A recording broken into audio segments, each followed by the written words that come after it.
asana sequence as revealed by the Supreme Pontiff of Hinduism. Let us all now get ready for our yoga. Bring our yoga mats down to the ground. Apply vibhuti and kumkum. Prepare our panchapatram and udani, the cup with a spoon with some water for the ritualistic cleansing. Please, everyone, settle down. We're going to start the session very soon.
Now let us move to starting the session with the Satguru Vandanam.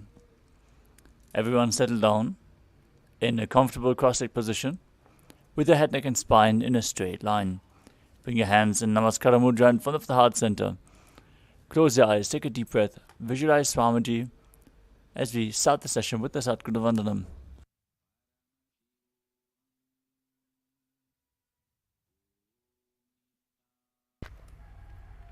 Nithyanandam Paramasukhadam Kevalam Jnanamurtim Dvandvatidam Gaganasadrisham Tattvamasyaadilaksham Ekam Nityam Vimalamachalam Sarvadhi Sakshi Bhutam Bhavatitam Trigunarahitam Sadgurum Tam Namami.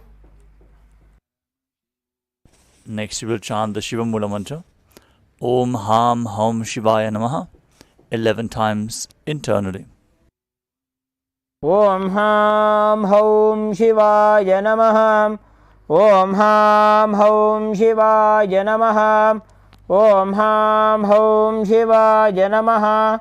Om Ham Hum Shivaya Namaha. Om Ham Hum Shivaya Namaha. Om Ham Hum Shivaya Namaha. Om Ham Hum Shivaya Namaha. Om Ham Hum Shivaya Namaha. Om Ham Hum Shivaya Namaha. Om Ham Hum Shivaya Namaha. Next up is the Tattvachamanam, the ritualistic cleansing. Now, keep your right hand in the Gokarna Mudra in the shape of a cow's ear. Take an udani of water from the Panchapatram and pour it into your right palm. Each time the word Swadha is chanted, sip the water from the bottom of your palm. We are going to repeat this process thrice. Om Atmatattvam Shodhayami Swadha. Om Vidyatattvam Shodhayami Swadha. Om Shivatattvam Shodhayami Swadha. Now wash your right hand with the water from the Panchapatram and wipe your lips twice with the bottom of your right thumb as we chant Om Ham Hridayaya Namaha. Wash your hand again. Now, with the index, middle and ring finger joined together, touch above the upper lip and below the lower lip. Wash your hand again. Now, with the index finger and thumb joined together, touch the right nostril and the left nostril. With the ring finger and thumb joined together, touch your right eye, your left eye, your right ear and your left ear. Wash your hand again. With the little finger and thumb joined together, touch your navel, your right chest and your left chest. And with all the fingertips joined together, touch the crown of your head, the right shoulder, the left shoulder, and your heart center. Wash your hand again and place it over top of the left as you place both hands on the right thigh. Set the sankalpa, your conscious resolution, what you want to manifest in today's Nithyananda Yoga session, as we are getting ready to chant the Sankalpa mantra. Om Mamopata Samasta Duridakshayadvara Bhagavat Shri Nithyananda Paramashiva Prityartham Shri Nithyanandeshwari Paramashiva Shakti Sameta Shri Nithyanandeshwara Paramashiva Prityartham Cha Adya Purvokta Evam Guna Visheshena Visishtajam Asyam Shubhatithau Purana Arogya Yukta Dridagatra Yogya Sharira Siddhyartham Paramashiva Shakti Abhishkaranartham Nithyananda Yoga Abhyasam Karishye. Wash your hand one final time as you chant. Om Apaupasprisya. Now keep your Panchapatram and Dudani aside, and let us briefly cover the 12 components of Kailasa Nithyananda Yoga. Yoga is the ritual of having the divine entering into man, experiencing the cosmic union of the ocean entering into the drop. To hold the intense amount of energy of Paramashiva, we have to prepare ourselves. That is why Kailasa's Nithyananda Yoga has 12 components to do exactly that. Performing the asanas, the physical postures, aligning your body to the cosmic geometry and aligning your body to Paramashiva himself. The pranayama, the breathing techniques, aligning your breathing to Paramashiva, cleaning your nadis, your energy channels, and infusing intense prana into your system. The mudras, the energy circuits performed by your hands, limbs, and other parts of the body, seal the prana into the system and align your intra-organs to Paramashiva, such as your chakras.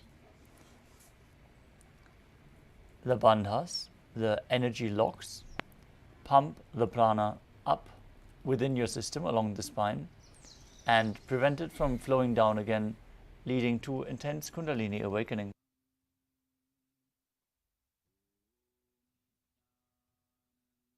Also, aligning your internal organs to Paramashiva by massaging them gently.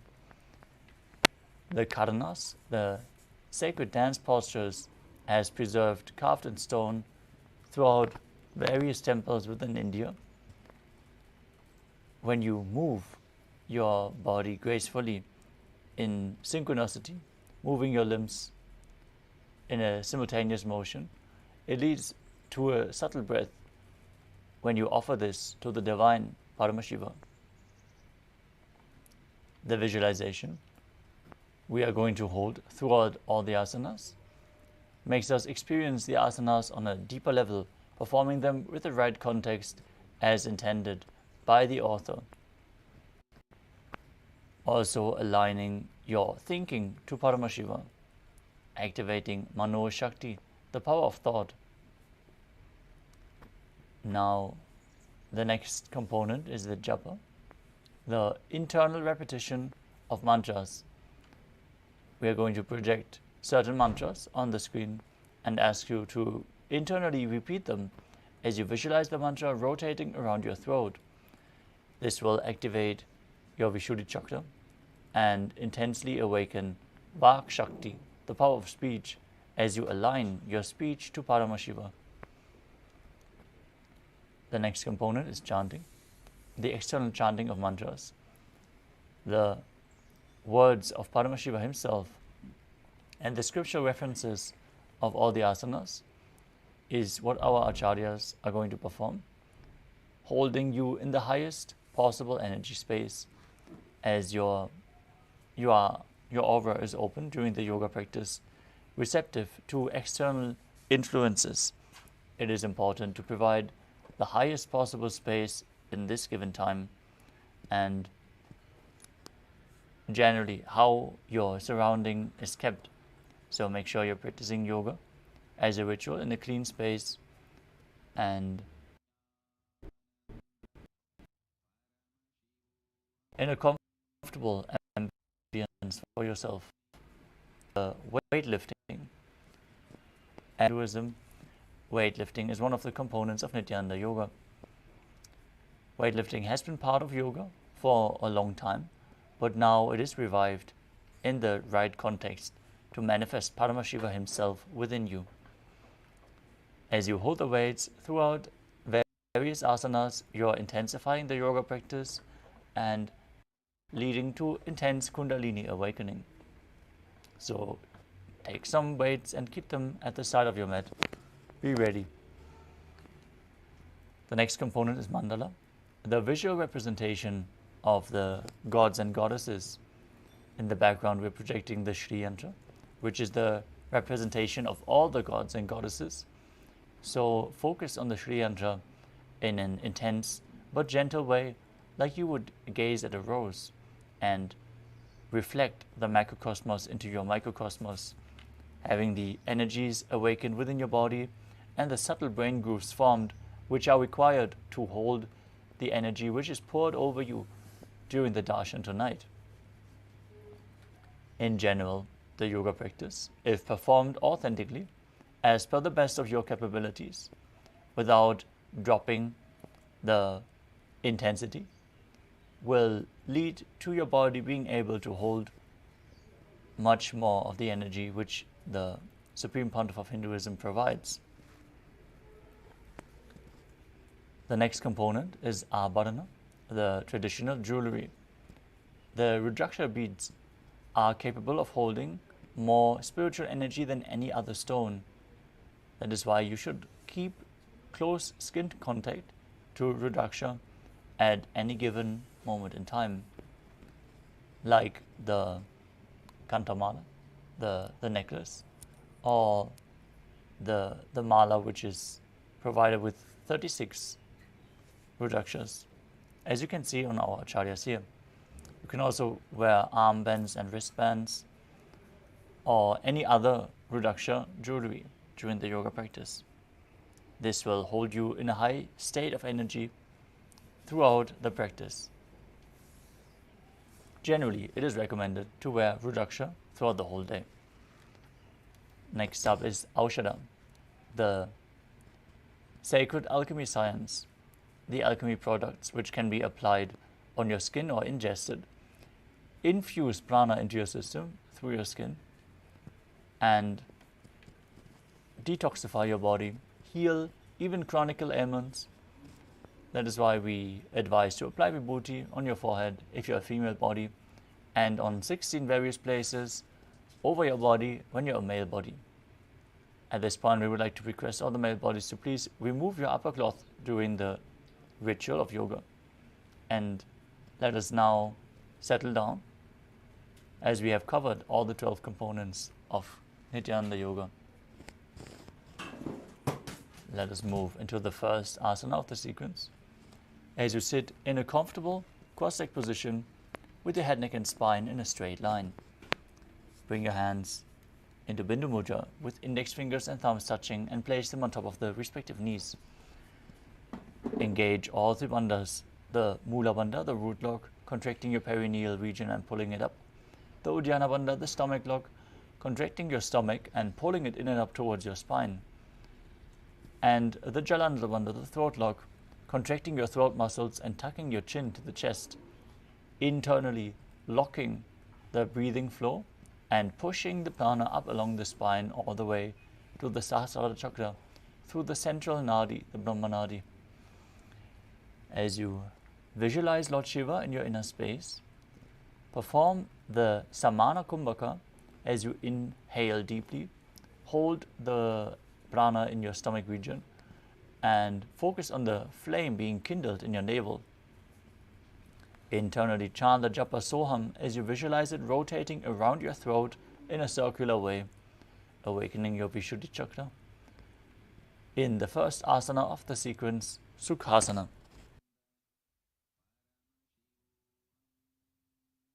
तत्सुखासनमित्युक्तमशक्तस्तत्समाचरेत्. Next up is Parvatasana.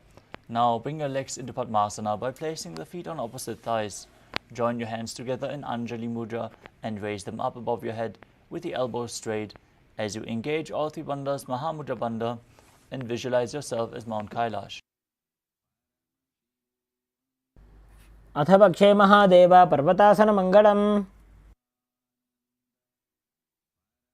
Next up is Halipavasana.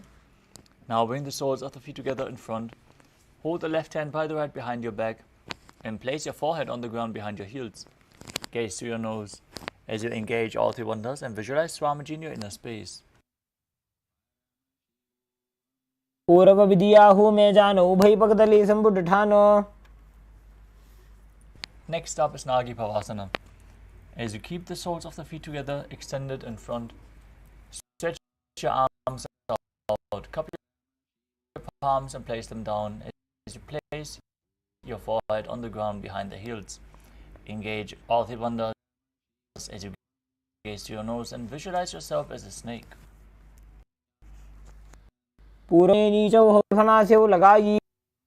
Next up is Kokilasana. As you hold the big toes in Prana Mudra with index and middle fingers, stretch your legs straight and up, and then cross your legs into Padmasana. Lean forward and down as you bring your elbows down to the mat. Hold on to the big toes as you engage all three bandhas and visualize yourself as a bird.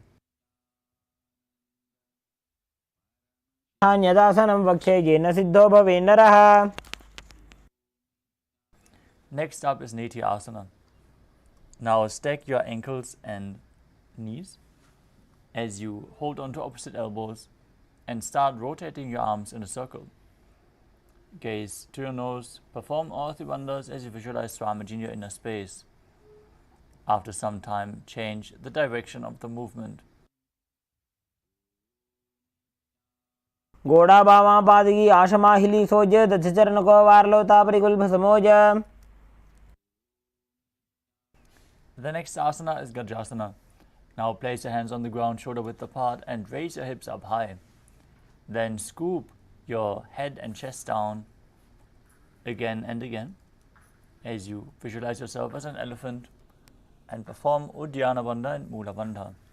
निब्जं पादाग्रे भूमौ कृत्वा दम्बी भूया मस्तकाग्रे निधाय. The next asana is Rikshasana.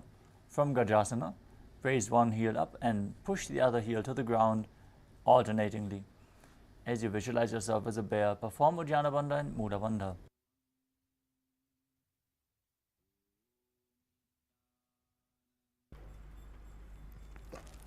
एकैकं पादमाकुञ्च गजासनं कुर्यात् वृक्षासनं भवति. Next up is Vaishyasana. Now raise your body up onto the tips of your big toes as you bring your hands to the heart center in Hridaya Mudra with index, middle and ring fingers together. Visualize Swamiji in your inner space as you perform Uddiyana Bandha and Mula Bandha. केशेन पादयुगलं बद्ध्वा तिष्ठेत दोमुखः. Next up is the Urdhva Janukarana.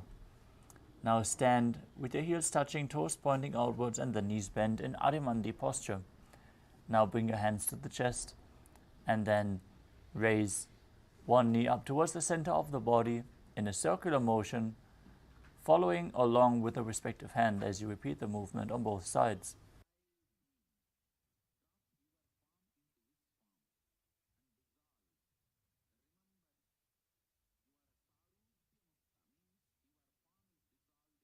The next asana is Balalingasana. As you interlace your fingers from the outside in Sarvashankari Mudra, hold on to one knee and pull it up towards your chest. Visualize yourself holding a baby as you engage all three bandhas. एकं जानूरसियालिङ्ग्य स्थातव्यं बाललिङ्गनं भवति. Next up is Padapitanasana. Now pull the raised foot behind towards your buttocks and hold it with both hands. Keep your head, neck and spine in a straight line, the knees aligned as you engage all three bandhas and visualize Swamiji in your inner space. स्थित्वा एकस्मिन् पादतले कराभ्यां वेष्टयेत्तनुम्. The next asana is Natarajasana. Now hold the raised foot from the inside as you extend your leg back and the other arm forward, hand in Bindu Mudra. index and thumb together. Visualize yourself dancing as Lord Nataraja as you perform the Mula Bandha in Natarajasana. Napadam Kroncham cha Marichim Veerabhadrakam. Now repeat Balalingasana on the other side as you stand on the other foot, pulling the opposite leg towards the chest, visualizing yourself holding a baby. Ekam janu ursiyalinga sthatavyam balalinganam bhavati. Now repeat Padapidanasana on the other side, pull the foot behind towards your buttocks and visualize Swamiji in your inner space. Sthitvaikasmin padadale karabhyam veshtayetanum.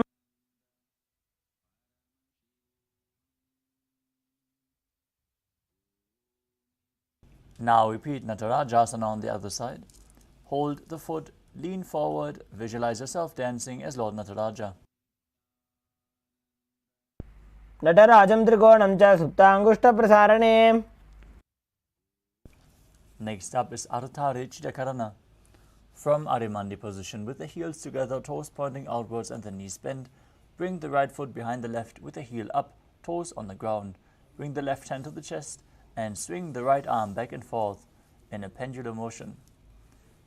As you keep the right hand over top of the nose, uncross your ankles, bring the other foot behind and repeat the movement on the other side.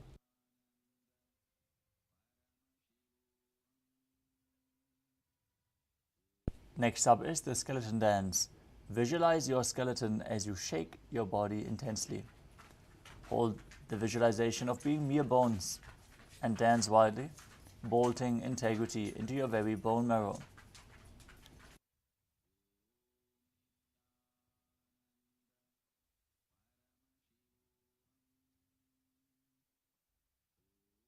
Next up is Katichina Karana. From Arimandi position, cross your arms above your head and turn your hips to one side, open the arms wide above your head, return to the center and repeat the movement on both sides again and again.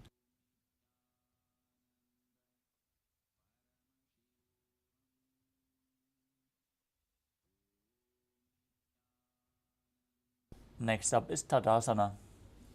As you stand tall on the tips of your toes, raise your hands up above your head parallel.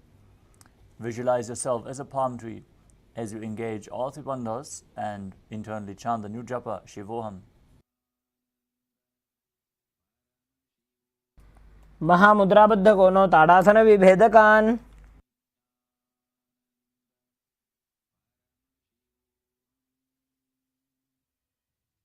The next asana is Uttanasana. From a standing position, lean forward and down, bringing your hands flat to the ground. Engage all three bandhas as you bring your forehead towards the knees and visualize Swamiji in your inner space.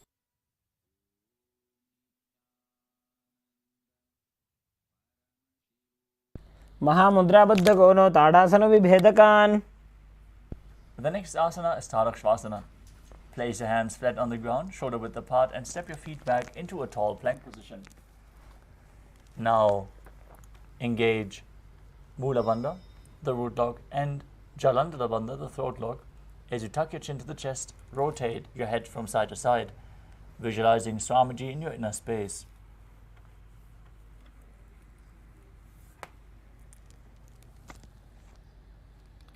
Gajasanavastitva mastakam varam varam dakshina kukshim savya kukshim lajet.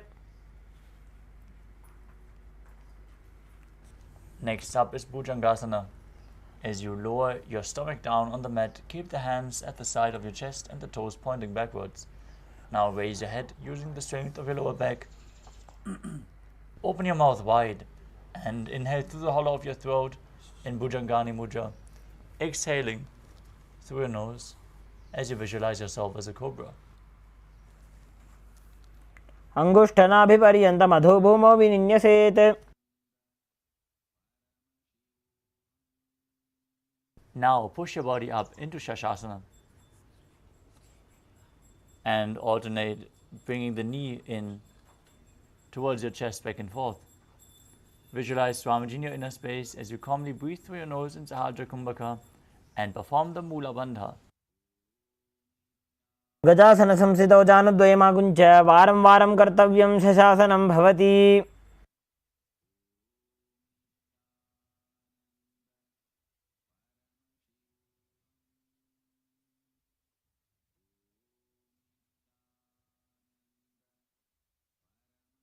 The next asana is Rathasana. From the plank position, step one foot in between the two hands. Now jump the front foot back and bring the other one in between the hands. Repeat this again and again as you visualize yourself as a chariot. गजासनसंस्थितौ एकैकं पादं पुरोमार्गेण भ्रामयित्वा कर्तव्यं रथासनं भवति. The next asana is Viravatrasana. As you keep the front toes pointing forwards and the back toes facing sideways, keep the front knee at a 90-degree angle. Lower your hip down as you raise your arms up above your head, parallel. Gaze through your third eye. Visualize yourself as Lord Virabhadra as you perform Uddiyana Bandha and Mula Bandha in Virabhadrasana. वासिष्ठमदकौण्डिन्यमूर्धकुक्कुटमेव च.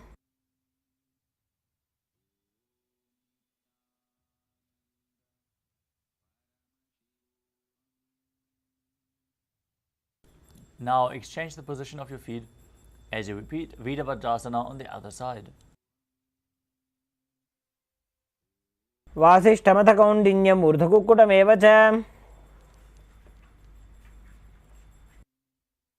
The next asana is Vrikshasana. As you stand tall and bring one foot to the inner thigh, bring your palms together in Anjali Mudra and raise them up above your head. Keep your elbows straight. Visualize yourself as a tree as you perform Uddiyana Bandha and Mula Bandha. वामोरुमूलदेशे च याम्यं पादं निधायतु.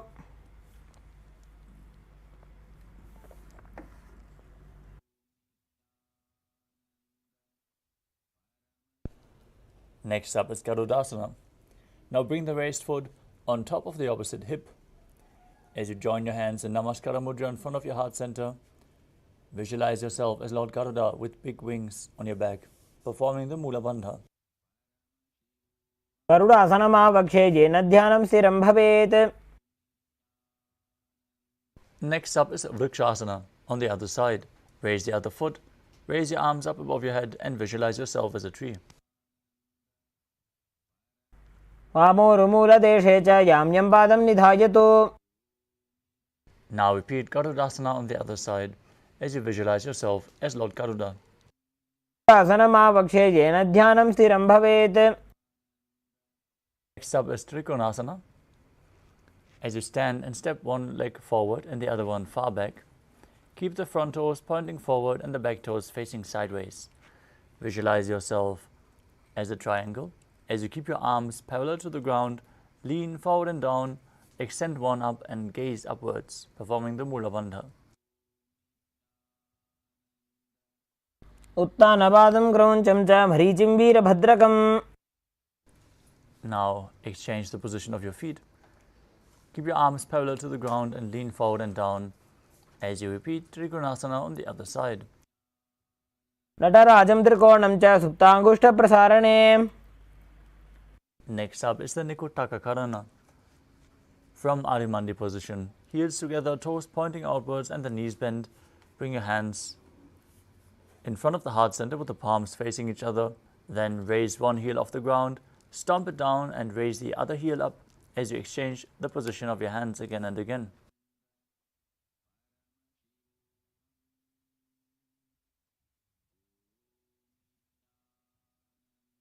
The next asana is Angushtasana. As you lower your body down onto the tips of your toes, placing your perineum onto the back of your heels.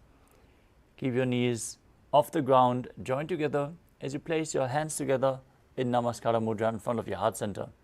Visualize Swamiji in your inner space as you buzz like a bee on the inhalation and exhalation in Brahmari Kumbhaka. Perform the Mula Bandha and internally chant the new japa Sadashivoham. कबन्धासनमित्याहुः गोरक्षासनमेव च. Next up is Saurasana. From Angushtasana, extend one leg forward with the heel down, toes pointing up, hands at the side of your body, palms facing forward, fingers just touching the ground in Vara Mudra.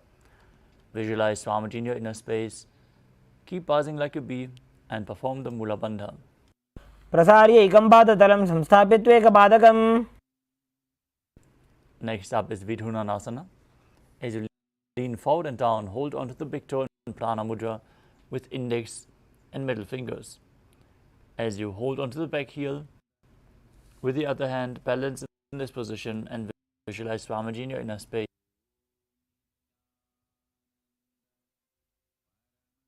गुल्फस्थितो पादमेकं प्रसार्य तत्पादाग्रं संश्रिय तत्करे.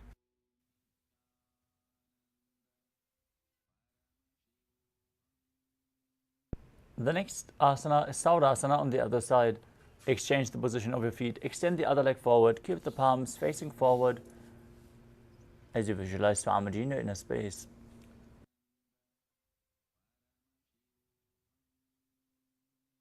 प्रसार्य एकं पादतलं संस्थाप्य त्वेकपादकम्.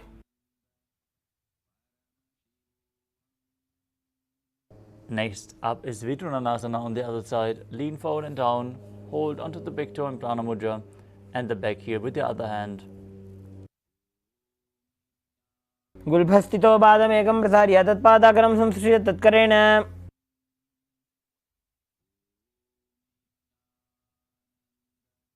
Next up is Brahma Jalankushasana.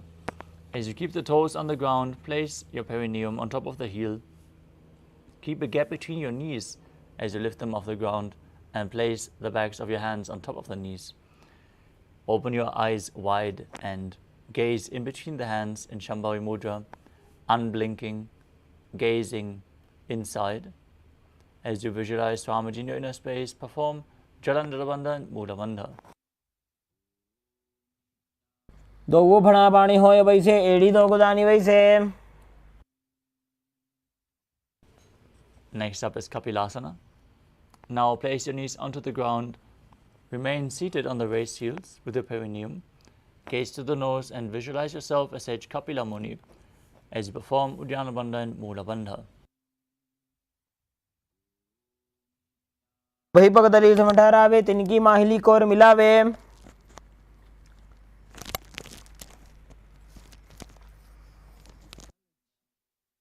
Next up is Bhadra Gurakasana. Now maintain the same posture, but shift your gaze to the third eye, your visualization to Swamiji and the Bandha to the Mula Bandha. दो वो पगदली संपुट करे कोरवारली भूपरि धरे.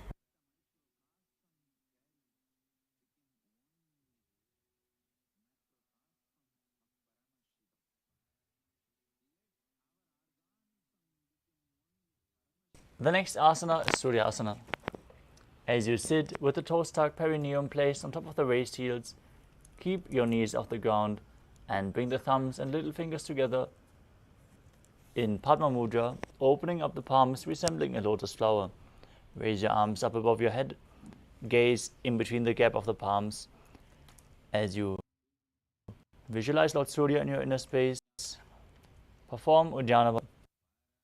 एड़ी दो गुदा तरियाने फना पानी बैठक वो निठाने.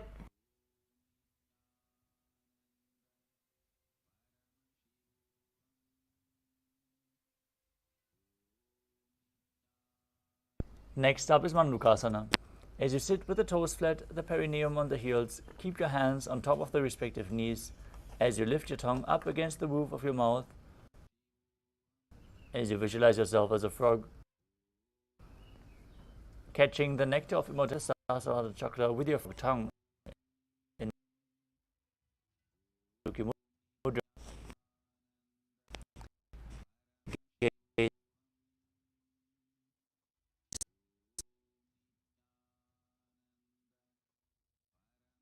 Your third eye, breathe calmly through your nose in Sahadra Kumbhaka and perform the Mula Bandha. पादतलौ पृष्ठदेशे अंगुष्टे द्वे च संस्पृशेत्. Back, holding on to opposite shoulders. Push your elbow as you gaze to your third eye. Visualize yourself as a frog. Perform Manduki Mudra with your tongue and engage Uddiyana Bandha and Mula Bandha. Mandukasana मध्यस्थं कुर्वा. Next up is Simhasana. As you cross your feet, keep your knees wide, fingers spread on top. Open your mouth wide, stick out your tongue, and exhale forcefully as you visualize yourself as a lion. Gaze to your nose. Inhale through the nose in Sahadra Kumbhaka as you perform the Mula Bandha. दक्षिणं सव्यगुल्फेन दक्षिणेन तदेतरम्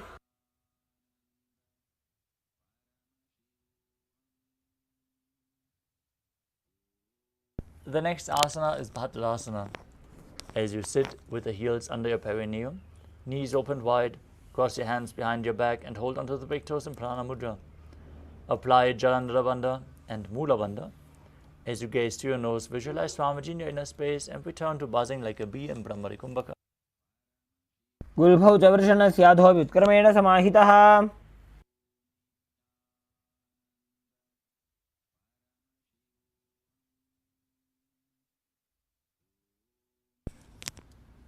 Next up is Kakabushanti Asana.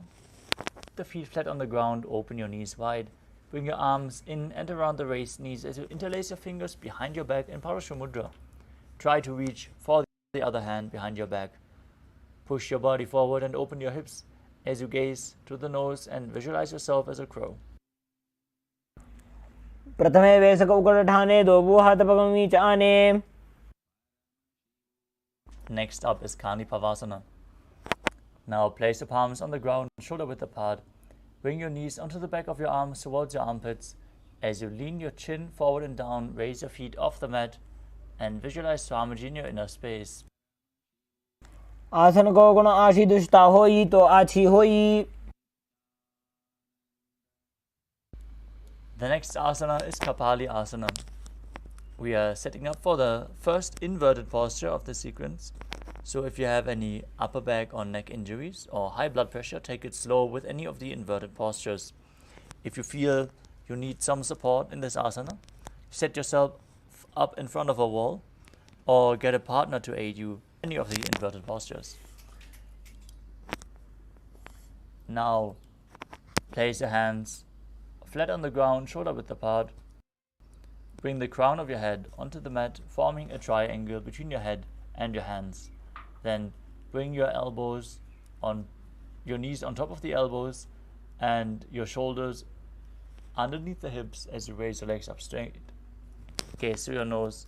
Visualize Swamiji in your inner space as you perform the Mula Bandha. शीशा धरती टेकी पकदो वो मिलिवा ऊंचा गुकरे.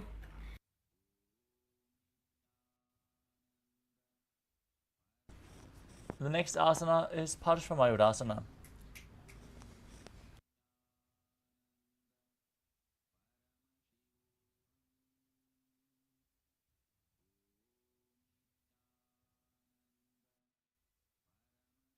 As you squat on your toes with the legs together, twist the body and place both hands to one side.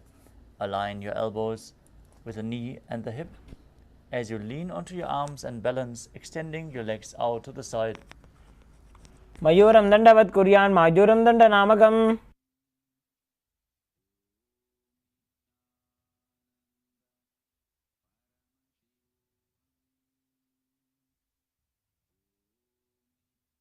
Now twist your body to the other side, extend your legs up, balance on your hand as you gaze to the third eye, visualize yourself as a peacock and exhale fully holding your breath in Rechaka Kumbhaka, repeating Parshvamayurasana on the other side.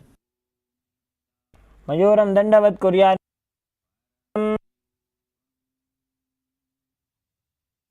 The next asana is Bhairaganathasana. As you place both hands on the ground, shoulder width apart, back straight into Talakshvasana, and then bring one foot outside the respective shoulder in between the two hands. Push your hips down as you gaze to your third eye. Visualize yourself as Lord Kala Bhairava, the Lord of Time, in Bhairaganathasana. आसन को गुण PT जाई. Now exchange the position of your feet. Bring the other foot outside the shoulder in between the hands. As you gaze to your third eye and visualize yourself as Lord Kala Bhairava. आसन को गुण PT जाई. The next asana is Unmukha Pitasana. From Tadashavasana, place your elbows and hands flat on the mat. As you gaze to your third eye, visualize Swamiji in your inner space and perform the Mula Bandha. भून्यस्तौ जानुनी हस्तौ चतुष्पदम वाङ्मुखम्.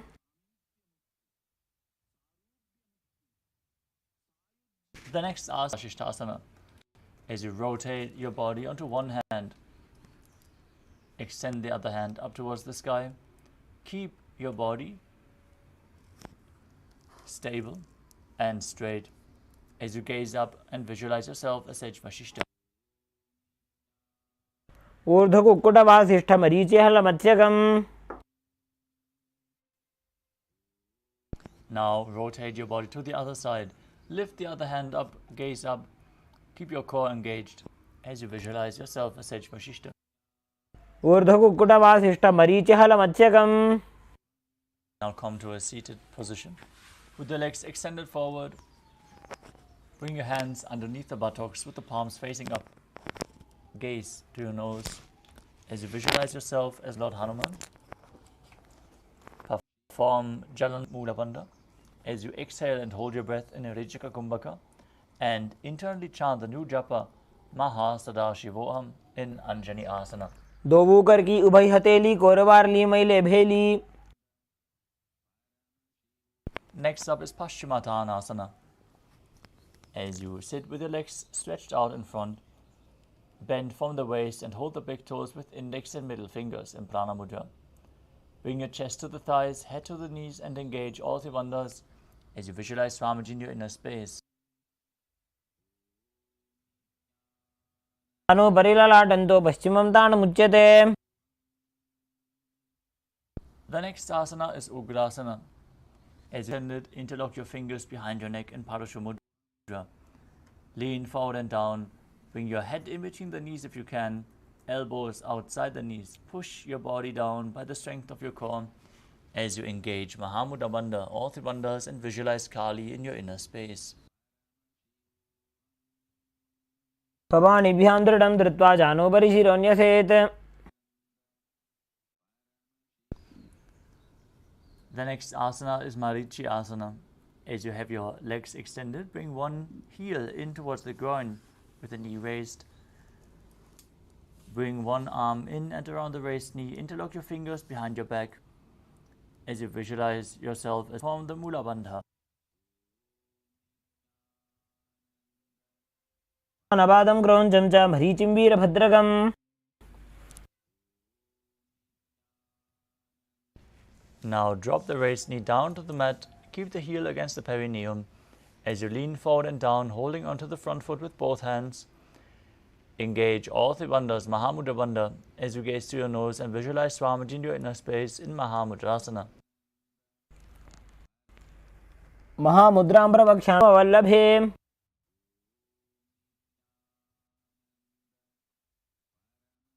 Now exchange the position of your feet.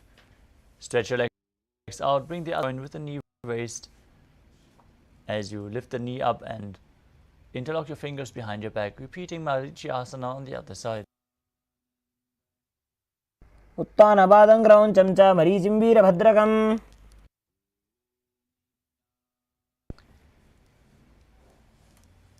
Now drop the knee down, lean forward, hold onto the front foot, engage Mahamudra Bandha in Mahamudrasana on the other side. महामुद्राबद्ध कोणो tadasana विभेदकान्. Next up is Padasana 2. Now sit and bring the soles of the feet together in front with the heels close to the perineum. Keep your knees wide and hold your feet firmly with both hands as you maintain a straight spine. Gaze to your third eye and visualize Swamiji in your inner space.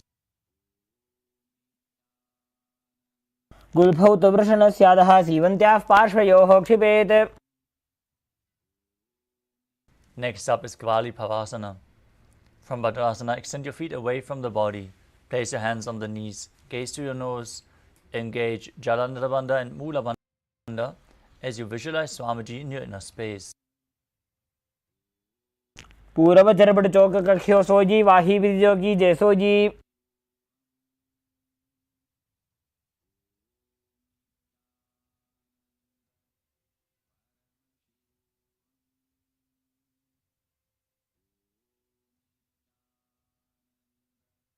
Next up is Joni. As you sit and keep the soles of the feet together with the heels clean. Hold the soles of the feet with your hands as you visualize the Yoni Mandala, leaning forward and down as you place your forehead onto the feet, gaze to the nose and perform the Mula Bandha.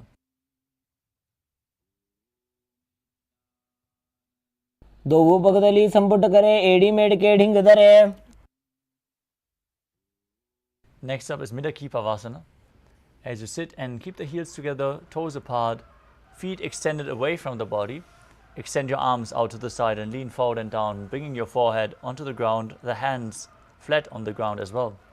Gaze to your nose, visualize Swamiji as you perform the Mula Bandha.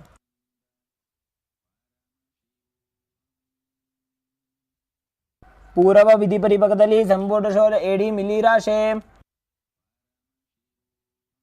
Next up is Siddha Samadhi Asana.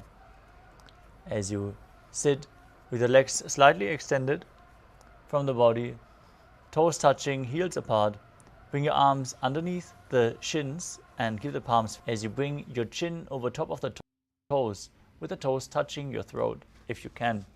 Otherwise, push your body down and forward, bend from the hip. Try to keep your back straight as you gaze to the nose and visualize Lord Surya in your inner space. दोवों पगदली संपुट करे सोले मेढ़ आगा में धरे. Next up is Chinaki Pavasana. As you sit and keep the heels together, toes apart, hold the feet and open them up like a book as you press your elbows onto your thighs, pushing the knees down to the mat. Gaze to your nose, visualize Swamiji in your inner space as you perform the Mula Bandha. दो पगा की AD धरती मगेवा मेढ़ लगावे.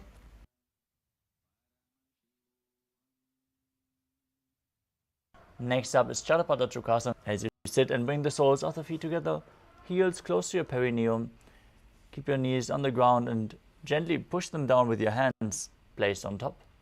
Gaze to your third eye, visualize Swamiji in your inner space and engage Uddiyana Bandha and Mula Bandha. दोवों पगदली संपुट धारे आगा नेकर जारे पसारे.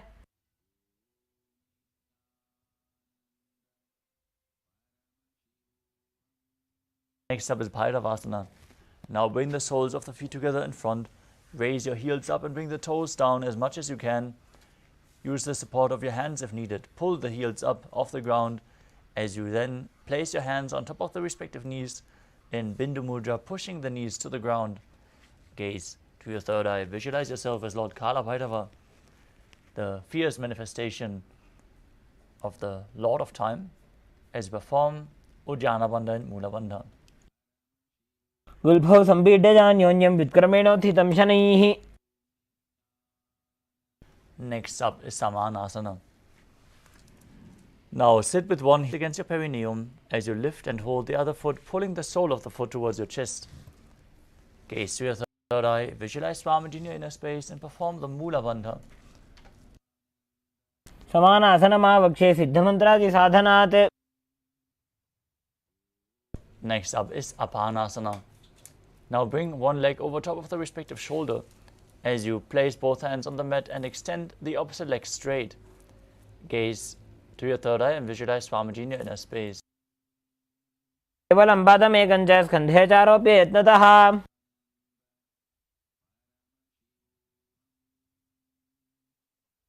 Now repeat Samanasana on the other side as you press the other heel against your perineum and lift the opposite foot towards your chest.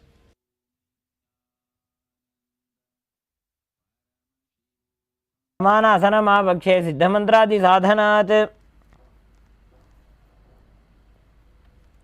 Now repeat Apanasana on the other side, lifting the other leg over top of the shoulder, extending the opposite leg up as you merge your prana and apana in this asana. केवलं पादमेकं च स्कन्धे चारोप्य यत्नतः. Next up is Gomukhasana. As you sit and cross one leg over the other, aligning the knees at the center of your body. Bring the heels outside of the opposite hips. As you gaze to the nose, visualize the face of a cow. Perform Sitkari Kumbhaka as you press your tongue up against the palate of your mouth, without touching the teeth, hissing through your teeth while inhaling as you engage Mula Bandha and internally chant Om Nithyanandoham. सव्ये दक्षिणगुल्फं तु पृष्ठपार्श्वे नियोजयेत्. Next up is Anasuriyasana. From Gomukhasana position, hold onto the big toes in Prana Mudra. Gaze to the nose, engage your Dhyana Bandha and Mula Bandha as you visualize yourself as Rishika Anasuya. दक्षिण गोड़ नीचे उठाने, बावों के ऊपर आने. Next up is Anasuyasana 2. As you interlock your fingers behind your back in Parashva Mudra, lean forward and down, chin over the knee, nose to the ground as you gaze to your nose and visualize yourself as Rishika Anasuya. गोदा की संधि, उपरेड़ा वागोड़ा की संधि.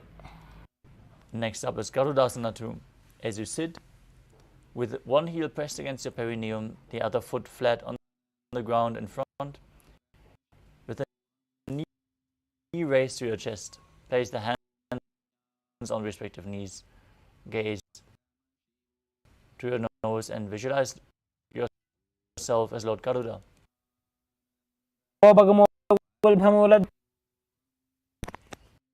Next up is Narada. You sit and place your perineum on top of the heel. Put the heel of the other foot on top of the foot, which is interlock your fingers behind and twist the raised knee. Gaze to your third eye. Visualize yourself as Sage Narada in Naradasana. इष्टिज वाम पगदली केरी भूपरिता हिलगामी. Next up is Matsya Pitakasana. As you place one foot on top of the opposite hip, opposite thigh, hold on to the shin with one hand and the big toe with the other hand in Prana Mudra. Gaze to the nose as you visualize Matsya, the fish avatar of Lord Vishnu.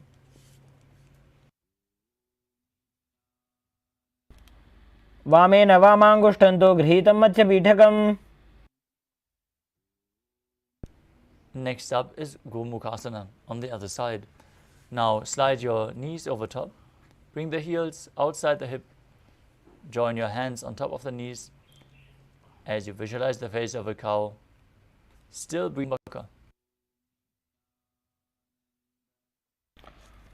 सव्ये दक्षिणगुल्फं तु पृष्ठपार्श्वे नियोजयेत्. Next up is Anasuriyasana on the other side. As you hold onto the big toes of the feet, visualize yourself as Rishika Anasuya. दक्षिण गोड़ नीचे उठाने, बावों के ऊपर आने. Interlock your fingers behind your back, lean forward and down. Bring your nose to the ground as you repeat Anasuyasana 2. जीमणा गोदा की संधि, उपरिड़ा वागोड़ा की संधि. Now sit on the ground with the other heel against your perineum, opposite leg, opposite foot down, knee raised. In Garudasana 2, visualize yourself as Lord Garuda as you internally chant Om Nithyanandoham. डावो बगमोड़ी एड़ी माहिलो गुल्भमूलद्वारिणी चैदे. Now raise your perineum onto the heel and twist your elbows outside of the raised knee with interlocked fingers behind your neck as you visualize yourself as Sage Narada and Naradasana on the other side. पिष्टिज वाम पगदली केरी भूपरिता हिलगा वेफेरी.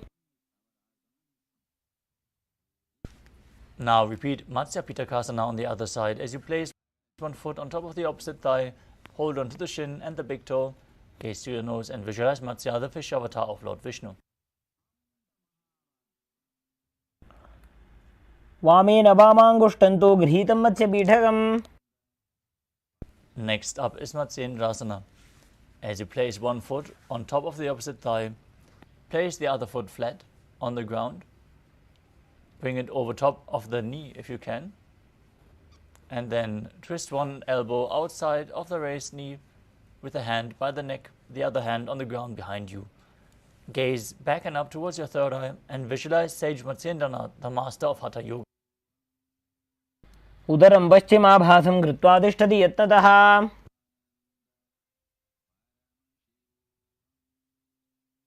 Next asana is Kubasana.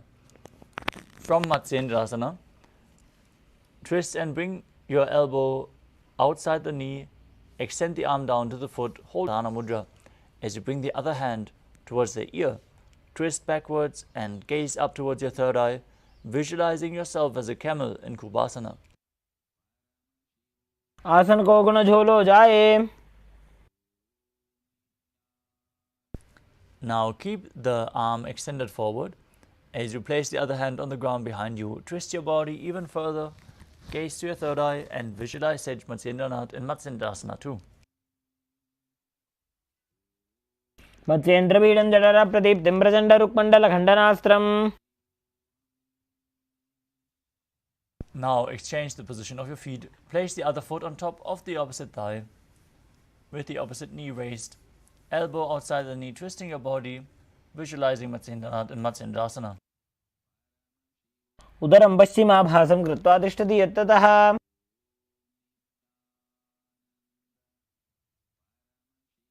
Now extend your front arm down to the foot, the other hand on the ear. Visualize yourself as a camel in Kubasana. आसन को गुण झोलो जाए. Hold on to the front foot, place the back hand down to the mat as you gaze up and visualize Sage Matsyendranath in Matsyendrasana too. मत्स्येन्द्रपीडं जठर प्रदीप्तिं Prachanda रुक्मण्डलखण्डनास्त्रम्. Now place your feet on top of the opposite thighs in Padmasana. Gaze to your nose. Engage all three bandhas, Mahamudra Bandha. As you keep your hands on top of the respective knees, visualize yourself as Lord Shiva and start breathing in Sitali Kumbhaka. Similar to the previous pranayama, you hiss through your teeth while inhaling, but this time you press your tongue against the back of your teeth. Exhale through your nose as you internally chant Om Nithyananda Paramashivam. आसनं द्विविधं प्रोक्तं पद्मं वज्रासनं तथा. Maintain Padmasana. Cross your arms in front of the body and hold onto the big toes in Prana Mudra. As you gaze to your nose, visualize yourself as Goddess Parvati, the sword of Lord Shiva. Still breathing in Sitali Kumbhaka, engaging the Mula Bandha.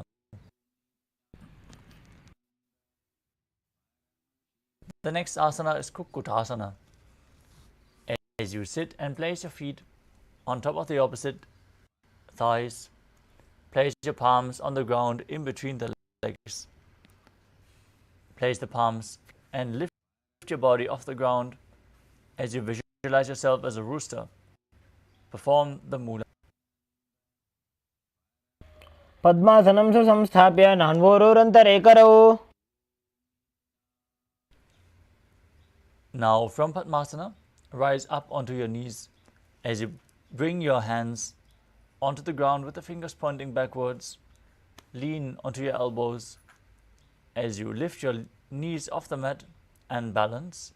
Visualize Swamiji in your inner space and breathe calmly through your nose in Sahadra Kumbhaka in Bandha Keki Asana.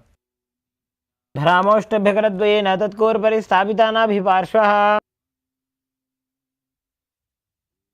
Next up is Mayurasana. While on your knees, place your palms on the ground, fingers pointing towards your body. Then lean forward, bring your elbows to the navel. As you find balance, lift your legs off the mat and visualize yourself as a peacock in Mayurasana. भक्षे Mahadev मयूरासनमुत्तमम्.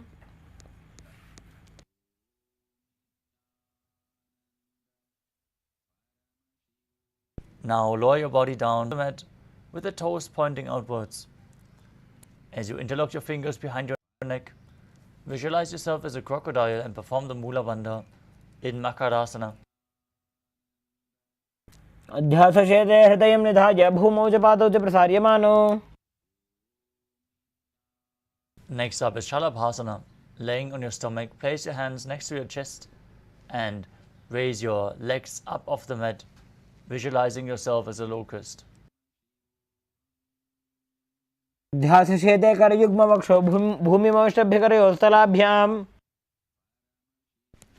The next asana is Ushtrasana. As you lay on your stomach, hold onto your feet and pull the feet outside the hip down towards the ground. Visualize yourself as a camel as you perform the Mula Bandha.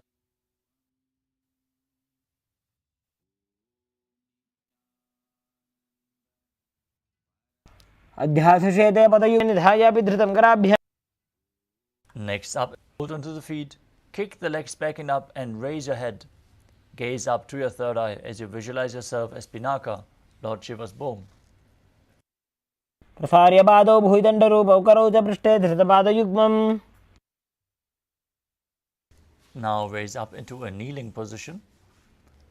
As you sit in between the heels with the toes touching behind your body, place your hands on top of the thighs, gaze to your third eye, visualize Swamiji in your inner space and internally chant the new japa Om Nithyananda Paramashivoham in Bhagasana. उल्टा मोड़ी पाव दो वैसे बहुरो जुगति करे एक ऐसे. We are setting up for another inverted posture. So align yourself with a wall or get a partner to aid you. As you sit on the knees, place your elbows on the ground shoulder width apart.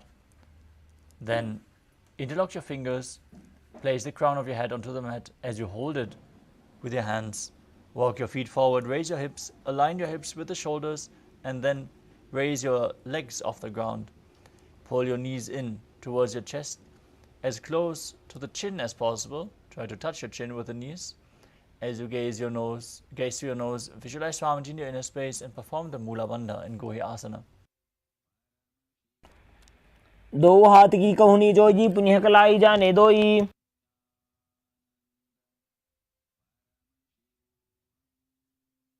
From Gohi Asana, extend your legs up straight into Shirshasana. Gaze to your nose, visualize Swamiji in your inner space and perform the Mula Bandha. परीतं मण्डलं च द्विधैव विदितं हिनः. The next asana is Podhyasana. Now sit with your legs extended in front and get ready for a sequence of rapid exhalation in Bhastrika Kumbhaka. Throughout the next few asanas, exhale rapidly from your abdomen without actively inhaling. Let the air flow into your lungs naturally as you push the air out again and again. Now sit with your hands behind the calves and stretch your legs up as you bring your forehead to the knees. Come to a vertical position with your legs and visualize Swamiji in your inner space in Podhyasana.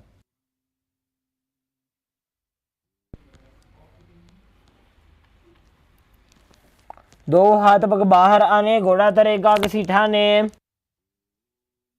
Next up is Palakhasana.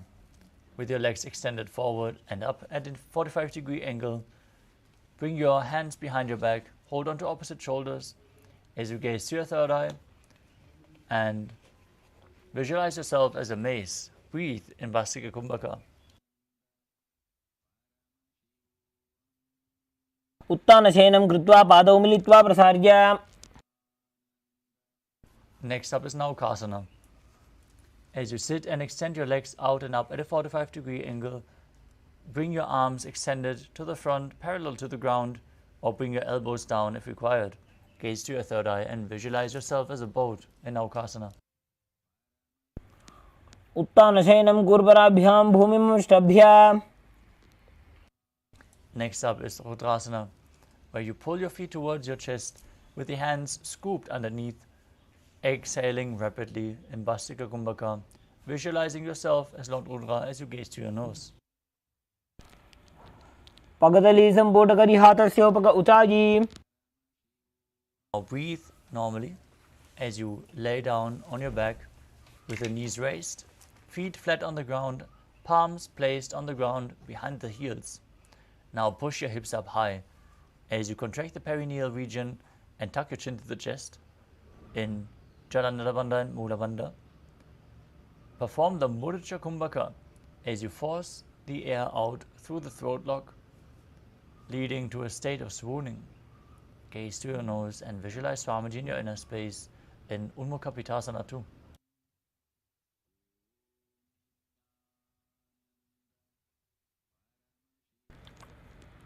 ऊर्ध्वे च जानूनी कृत्वा शावित्वोर्ध्वमुखं तथा. Now lay flat on your back with the palms facing up at the side of your hip in Shavasana. Perform Shakti Chalan Mudra. Pull the Kundalini Shakti up forcefully along your spine, all the way up to the Brahmarandra. As you visualize your body as dead, and Swamiji, the Supreme Pontiff of Hinduism, is liberating you. Internally chant Om Nithyananda Paramashivoham.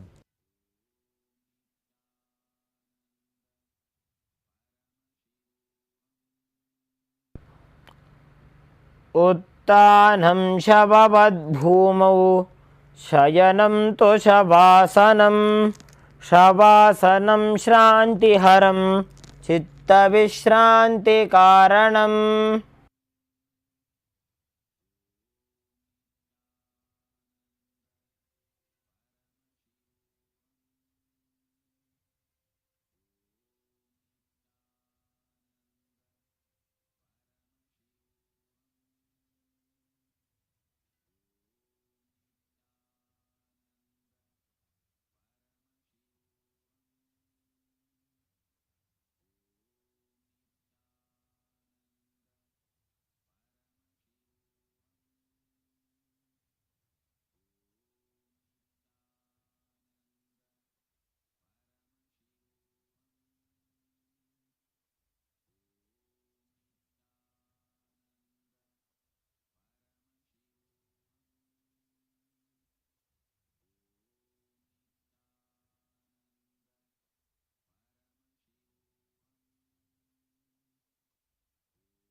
Now slowly return to your physical body. Slowly start to wiggle your fingers and toes, your wrists and your ankles, your elbows and your knees. Lift your knees up towards your chest and rock your body from side to side. As you slowly return to a comfortable seated position.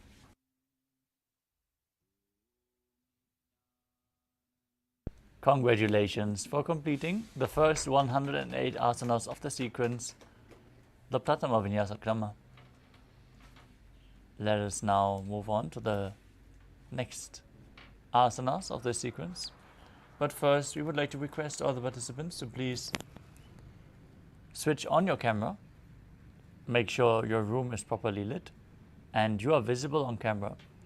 This is a security measure, so please follow along with the guidelines. And we would also like to thank all the participants who are sincerely joining us and participating authentically, you are getting yourself ready to hold the maximum amount of energy from tonight's darshan, bringing the superconscious mutation to yourself, preparing yourself to hold the state, space, powers, being, and superconsciousness of Paramashiva.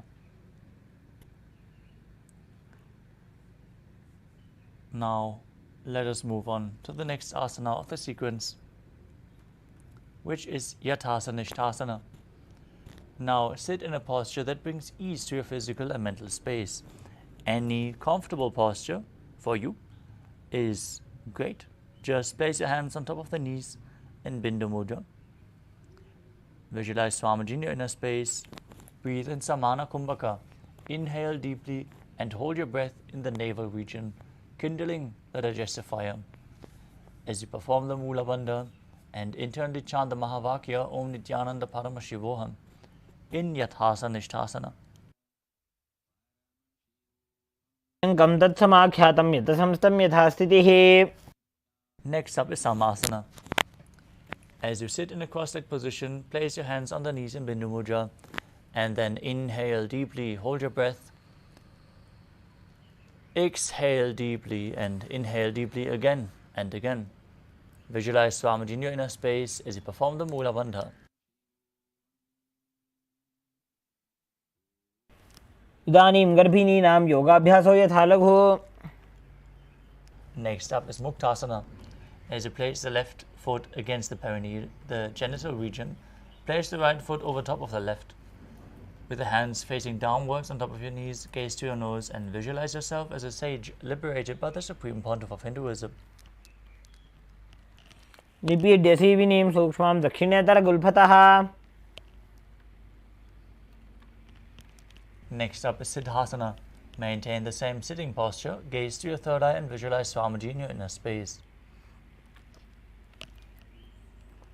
स्थानुसंयमितेन्द्रियोचलदृशा पश्यन् भ्रुवोरन्तरं चैतन्मोक्षकपातभेदजनकं सिद्धासनं प्रोच्यते.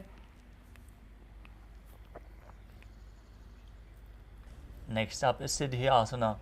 Maintain the same position.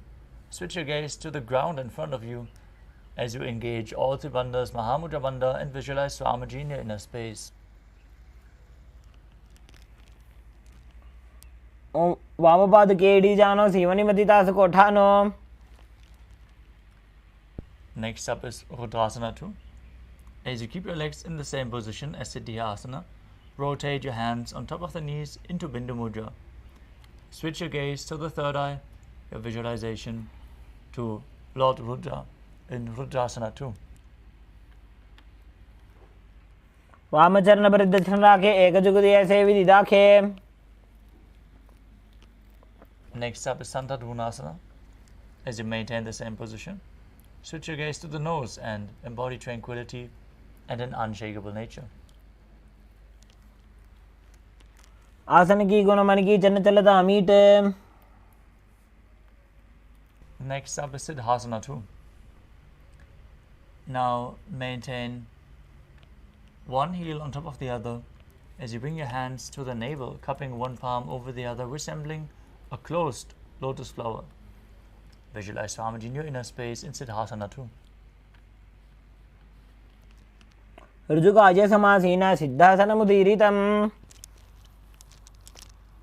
Next up is Bandha Yoni Asana. As you main one heel on top of the other, set the Sankalpa of manifesting through the womb of creation. Perform the Mula Bandha as you get ready to enter Shanmukhi Mudra, locking all your five senses with your hand. Now exhale deeply and hold your breath as you close your mouth with little and ring finger, the nostrils with the middle fingers, the eyes with the index fingers, and the ears with the thumbs.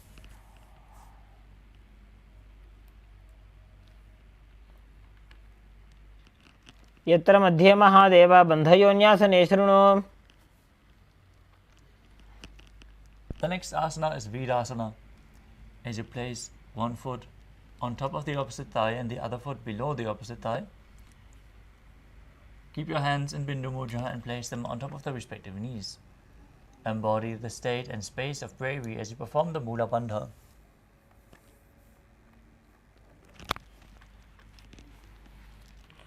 एकं पादमथैकस्मिन् विन्यस्योरुणि संस्थितः. Next up is Valmikasana. As you keep the left heel on the right side of the regenerative organ with the toes underneath the thigh, place the right foot on the left leg with the toes by the knee. Place your hands in Bindu Mudra on top of the knees, gaze to your third eye and visualize Sage Valmiki, the great poet and author of Ramayana, in Valmikasana. डावा पग की पगतली पुनियेड़ी है जोज. Next up is Joni Mudrasana. Keep your legs in the same position, rotate your hands on top of the knees, place your palms flat as you gaze to the nose and visualize Yoni Mandala, the visual representation of Devi Paramashiva Shakti. वामपाद की पगतली जाहि माहिली core.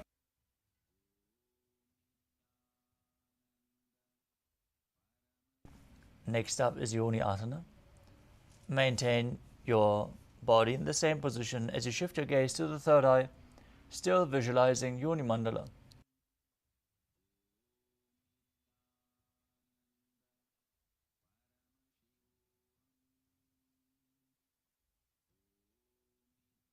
Next up is Padurasana 3. As you sit and bring the soles of the feet together, holding them with both hands, bring your knees down towards the ground, gaze to your nose and visualize yourself as Lord Veerabhadra as you perform Uddiyana Bandha and Mula Bandha in Padurasana 3. गुल्भौ च वृषणस्यादः सीवन्त्याः पार्श्वयोः क्षिपेत्. Next up is Aghorasana. As you keep the soles of the feet together in front of your body with the heels at your perineum,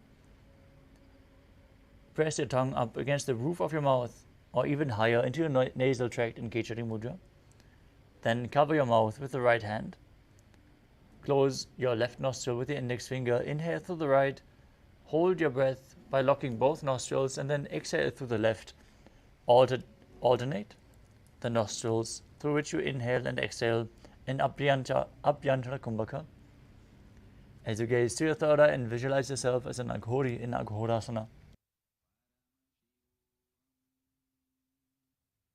पूर्व कहो भिक्षिर का जोई वाही विधि जोगी जय sooji.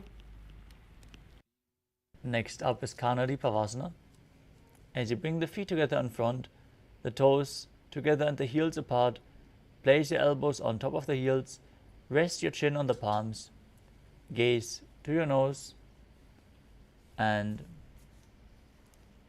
perform Uddiyana Bandha and Mula Bandha. As you exhale fully and hold your breath in Rijaka Kumbhaka, visualize yourself as a female elephant drinking water.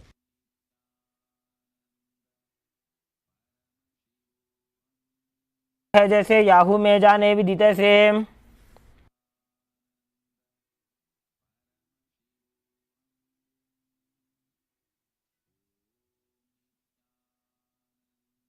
Next up is Padasana.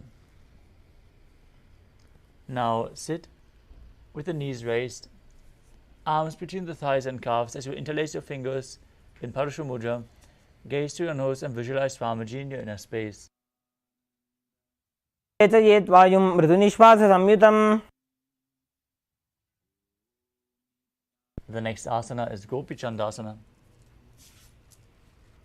Interlace your fingers around the feet with the soles together, toes at the groove of your throat, with the heels touched to your chest. Place your chin on the hands and gaze to your nose as you embody the state and space of a king. पूर्व विधि पगा का अंगूठा कंठ को पराशे. Next up is Uddarasana. As you sit with the soles of the feet together, insert your hands underneath your legs and hold the feet with interlocked fingers.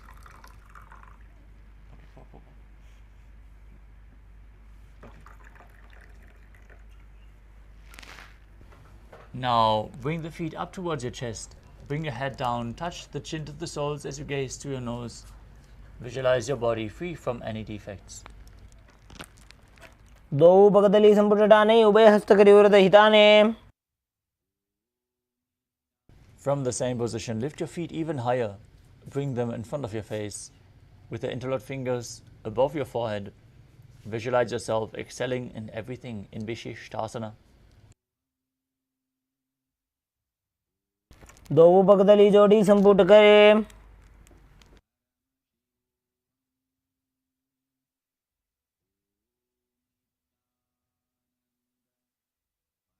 The next asana is Pujasana. From the seated position, lift both legs over top of the respective shoulders. Bring your arms underneath the legs and up, interlacing your fingers around the back of your neck. Visualize yourself as a cobra as you perform the Mula Bandha.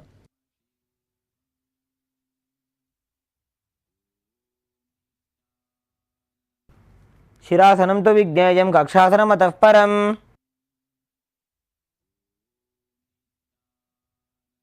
The next asana is Kalyanasana. As you maintain a seated posture, raise your legs up, bring your elbows under the knees and wrap your arms around your back with the palms clasped. Gaze to your nose, visualize yourself as a beautiful, auspicious goddess as you perform the Mula Bandha. दो हाथ पगों बीच आने, तिनको गोड़ा नीचे ठाने. Next up is Sankatasana.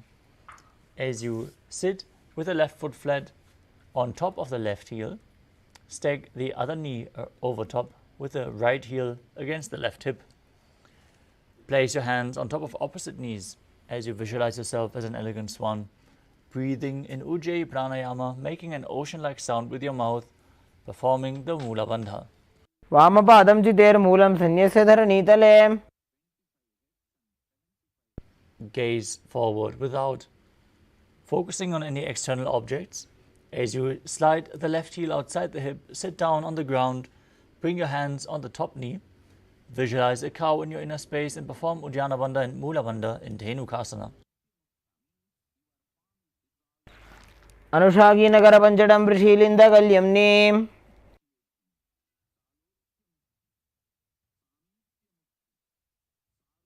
Next up is Machandrasana. Now place the right foot on the left thigh and the left foot on the right knee. Bring the left hand behind your body and twist your body as you place your hands on opposite thighs. Gaze to your third eye, visualize Swamiji in your inner space and perform the Mula Bandha in Machandrasana.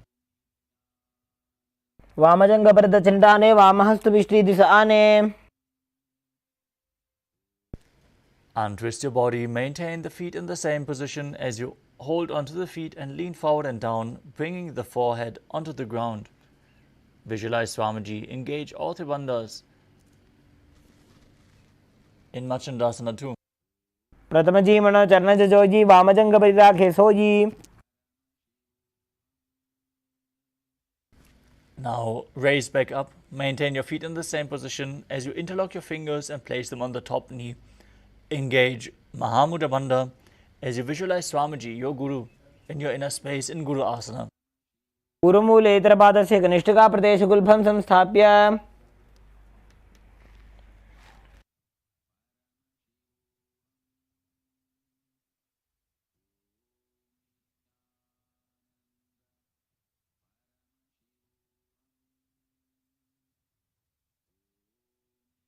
Now repeat Sankatasana on the other side as you stack your knees and sit on the right heel with the right foot flat.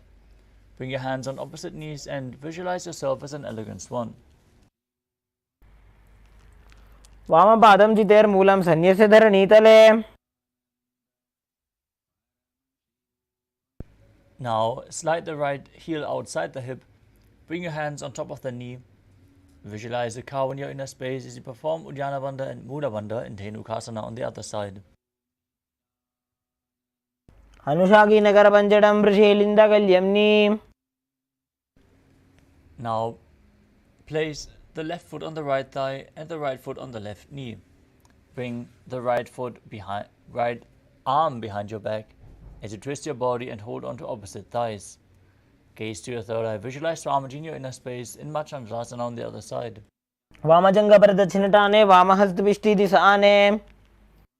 Untwist your body, hold onto the feet and lean forward and down in Machandasana too. प्रथम जीमन चरण जुजोयी वामजंग परिराखे सोयी. Now interlock your fingers and place them on the top knee as you engage all three bandhas and visualize Swamiji in your inner space in Guru Asana. ऊरुमूले इतरपादस्य कनिष्ठिका प्रदेशगुल्भं संस्थाप्य. Next up is Parshasana. As you sit with the feet flat on the ground, knees against your chest as you hold them with opposite hands. Gaze to your third eye, keep your tongue up in Kechari Mudra, visualizing Swamiji in your inner space. पादतले भूमो निधाय जानु निवृत्ति निधाय. Now hold on to opposite wrists, place your chin down on the knees, gaze to your nose and visualize being in an abode of bliss in Bodhashokasana.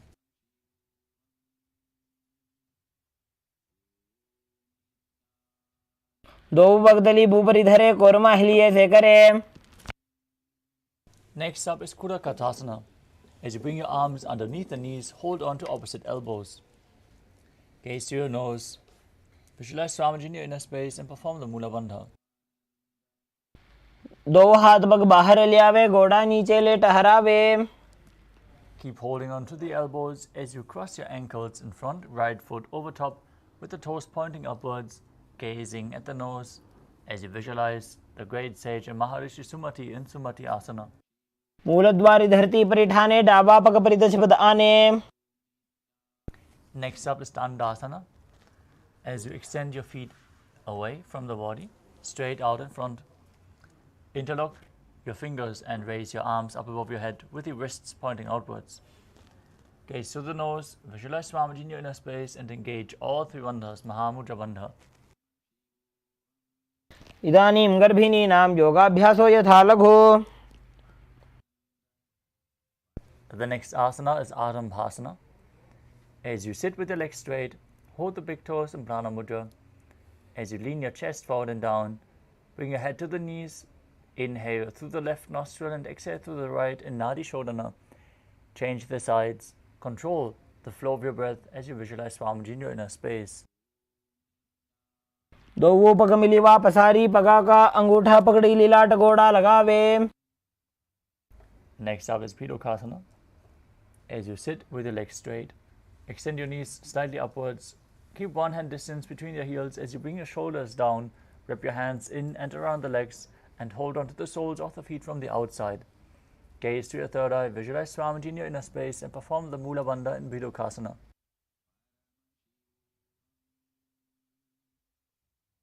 प्रथम बैसी दो पाव पसारी कछुक ऊर्ध को कुरडो डारे. Next up is Jalandhari Pavasana. As you extend both legs out with the heels together, place your chin on top of the heels. Insert your hands below the legs. Keep the elbows down with the palms facing upwards. Gaze to your nose. Visualize Swamiji in your inner space as you perform the Mula Bandha. दो एड़ी मेली के दीजिए हाथ पसारी. Next up is Urdhva Paschimottanasana. Sit and extend both legs out. Lift one foot behind the neck if you can. Otherwise, you can bring it over your shoulder or pull it towards your chest. As you lean forward and down as in Paschimottanasana, hold onto the foot with both hands and visualize Swamiji in your inner space as you perform Pratyahara Pranayama, where you focus on the 9 points along your body, the prana flowing up through those 9 points. The points are the soles of the feet, the regenerative organs, the navel, the heart, the throat, the uvula, the third eye, the top of your forehead, and the crown of your head, the Brahmarandha. Those are the points revealed by Mahadeva.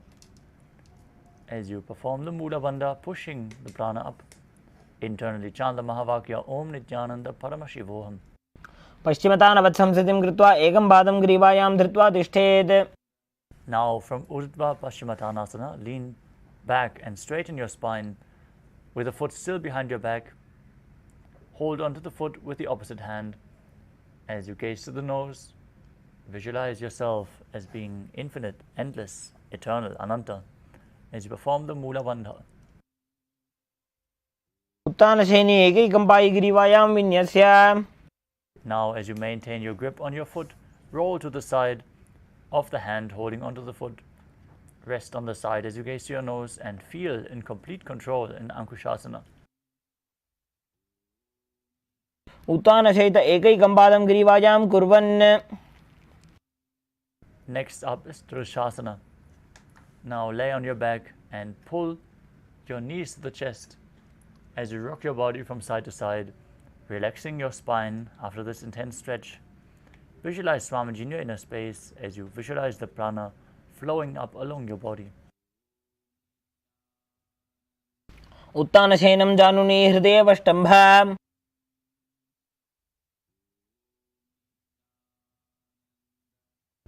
Now sit up and repeat Urdhva Paschimottanasana on the other side. Bring the other foot behind your neck, hold onto the front foot, lean forward and down, visualizing Swamiji in your inner space. पश्चिमतानवत्संस्थितिं कृत्वा एकं पादं ग्रीवायां धृत्वा तिष्ठेत्. Now repeat Anantasana on the other side as you lay down on your back with the foot behind your neck, holding onto the foot with the opposite hand. उत्तानशयनी एकैकं पायिग्रीवायां विन्यस्य. Now roll to the side as you repeat Ankushasana on the other side. Feel in complete control. उत्तानशयित एकैकं पादं ग्रीवायां कुर्वन्.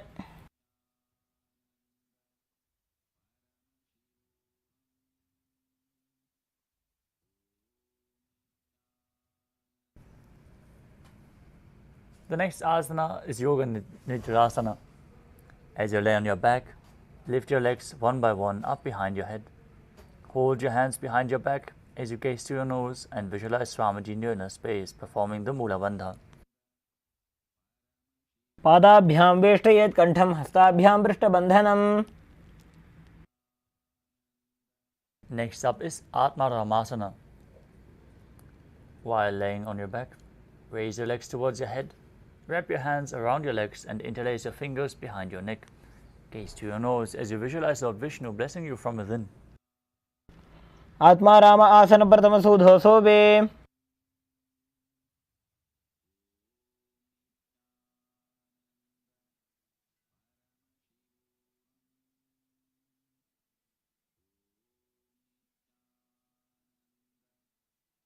The next asana is Kuchikasana. As you lay on your back with the knees towards your chest, soles facing up, place your arms extended sideways. Gaze to your third eye as you visualize Swamiji in your inner space.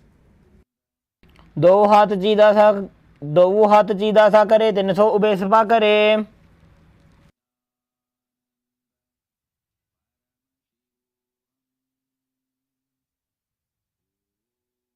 The next asana is Jathala Parivritti. This asana consists of 3 steps. We are going to perform all 3 steps and then repeat them on the other side as well. First, hold the visualization of Swamiji in your inner space. Perform the Pratyahara Kumbhaka as you engage the Mula Bandha and enter a neutral position.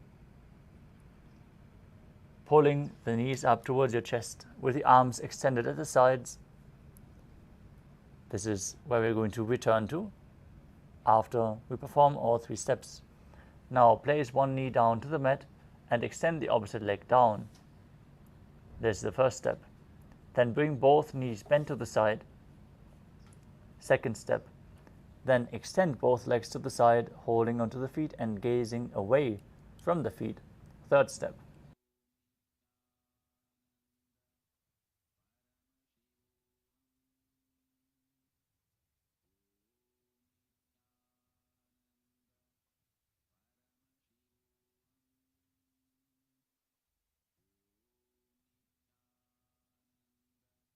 परिवृत्ते कुक्ष भागे त्रिदाहि परिकीर्तितः. Now return to the neutral position with your arms extended, knees raised towards the chest.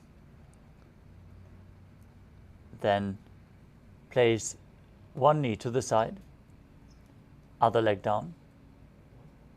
Bring both knees bent to the side. Then extend both legs to the side as you gaze away from the feet. परिवृत्ति कुक्षभागे त्रिधा हि परिकीर्तितः.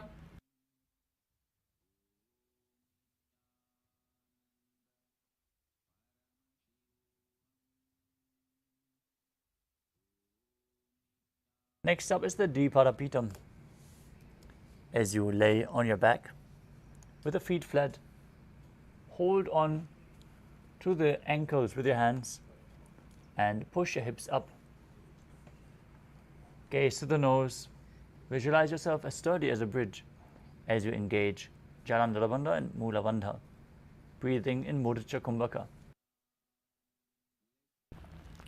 प्रतिक्रियायुतं द्वन्द्वपीठे सर्वबलप्रदम्. Next up is Paryankasana.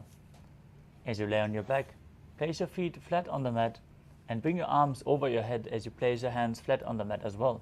With the fingers pointing towards your feet, lift your entire body up off the ground, visualizing yourself as sturdy as stone furniture.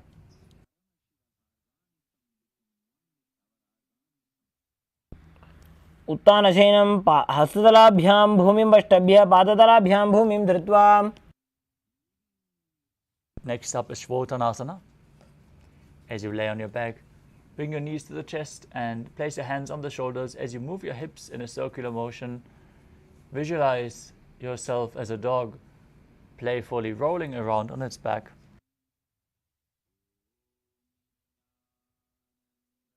शरीरं संस्थाप्य जानुनी सम्मील्य नाभुवानीय.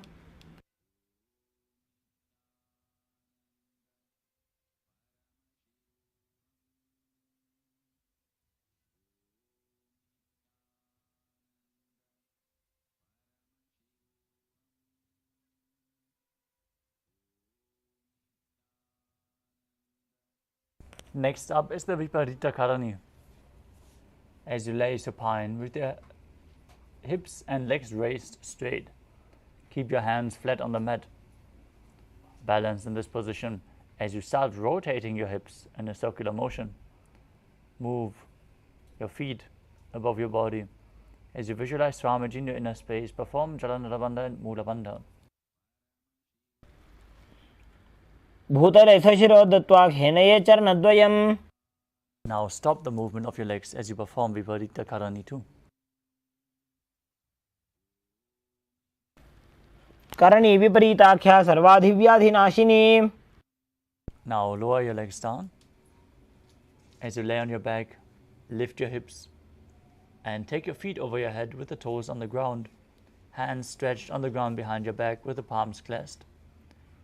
Rest on your neck and shoulders as you visualize yourself as a plow in Langalasana. नरकासने स्थित्वा नासिकाप्रदेशे भूमौ पादपृष्ठे स्थाप्य. Next up is Shaita Paschimottanasana. From the same position, hold on to your feet. Keep your arms and legs straight. This is one of the 84 asanas revealed directly by Lord Paramashiva himself. शयित्वात् कुर्वीत शयितपश्चिमतानकम्. Next up is Supta Konasana. From the same position, bring your hips over top of the shoulders and spread your legs wide. Visualize Swamiji in your inner space as you perform Jalandhara Bandha and Mula Bandha. परिवृत्ते कुक्षिभागे त्रिधा हि परिकीर्तितः. Next up is Chakrasana. Now visualize yourself as a chakra, a wheel, as you hold on to the ankles of your feet and roll onto your back. Keep your arms and legs straight. शवासनस्तद्वौ पादौ कुर्यान्मस्तकतः परौ.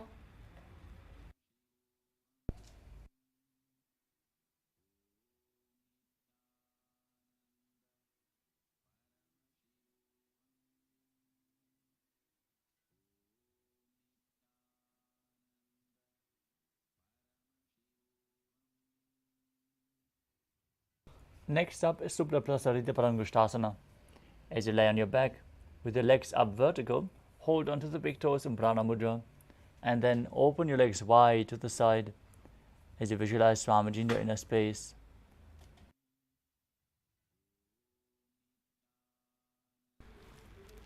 उत्तानपादं क्रौञ्चं च भरीचिं वीरभद्रकम्.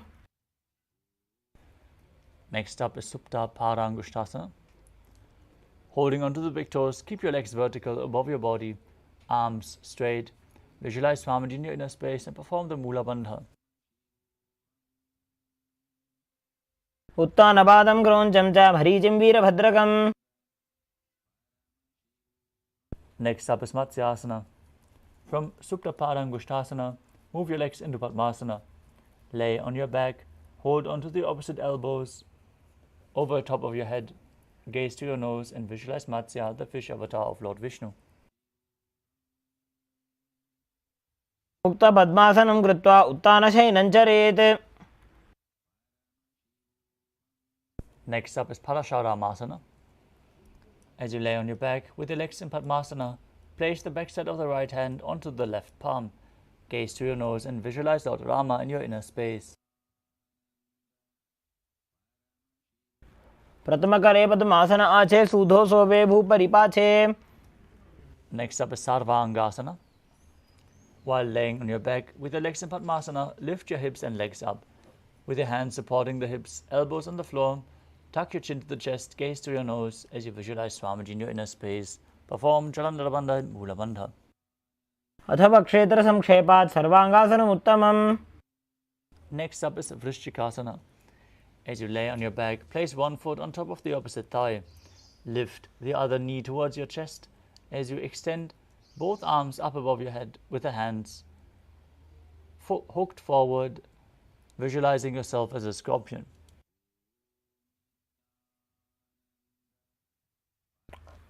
प्रथमशयन सूधो शीर्षकेशिकी संधि सुदाखे.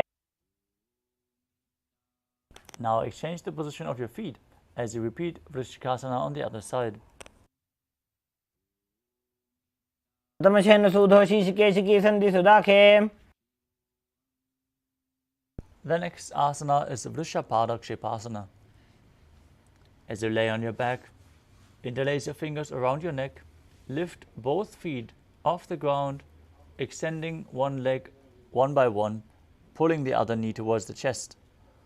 Visualize Swamiji in your inner space, breathe calmly through your nose in Sahadra Kumbhaka as you keep the Mula Bandha engaged.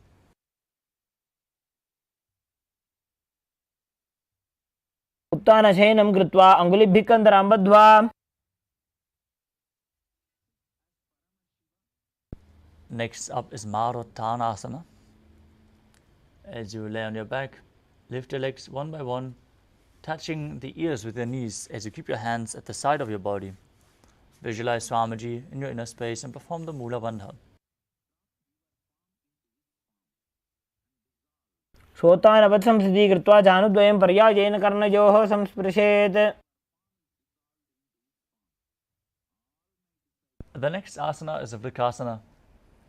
While laying on your back, place the soles of the feet flat on the ground. Stand up and sit back down while visualizing yourself as a wolf. उत्तानशयनं कृत्वा पादतलाभ्यां भूमिं धृत्वा. The next asana is Luthasana. As you lay on your back, quickly throw your legs above your head and completely roll over. Finish in a prone position after you repeat this again and again.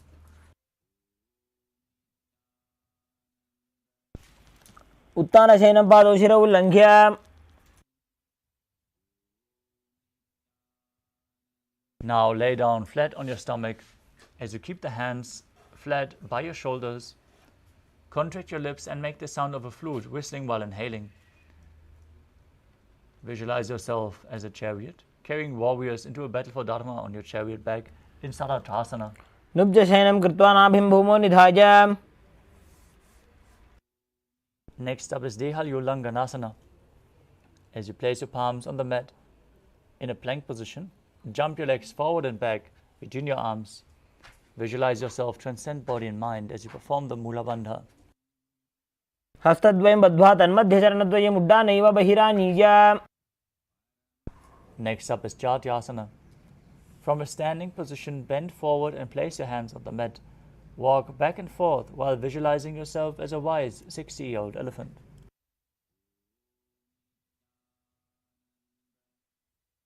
जात्यासनं वक्ष्ये येन जातिस्मरो भवेत्.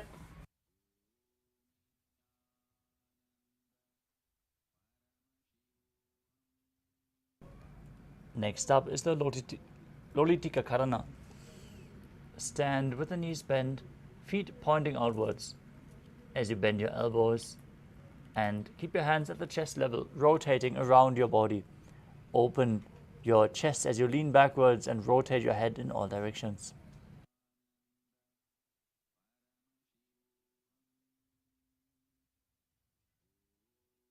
The next asana is Sadapasana. As you stand straight on the mat, tie your feet and keep your arms at the side of your body. Visualize your Kundalini Devi rising and curling upwards around your body. As the Kundalini Shakti is awakened in this posture, many siddhas and yogis stand in this posture the whole night to have their Kundalini awakened. All it takes for us is the glimpse of the avatar, Paramavatara of Paramashiva, our Guru, Swamiji. Get ready for the Kundalini awakening during tonight's darshan. But first, let us perform Sadapasana.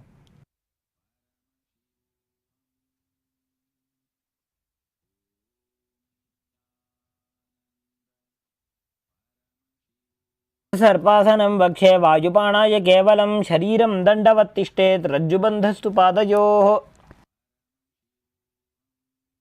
Now untie your feet if you tied them previously, and let's move on to Ushtra Sadhanasana. As you stand, place all fingers on the mat and then stand on your hands. Walk around on the mat while visualizing yourself as a camel.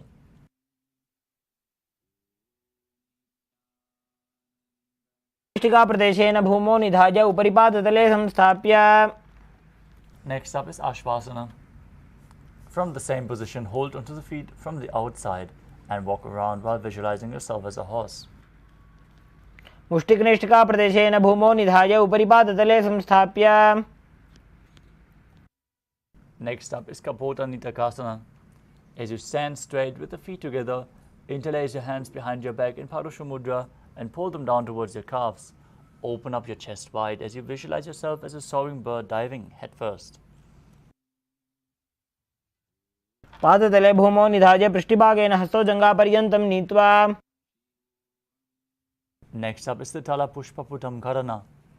Now stand tall with the palms together in Namaskara Mudra.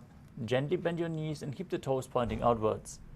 As you bend, bow down to the sides. Open up your palms, raise the heel of the respective foot, visualizing that you're holding a bouquet of flowers and offering it to Paramashiva.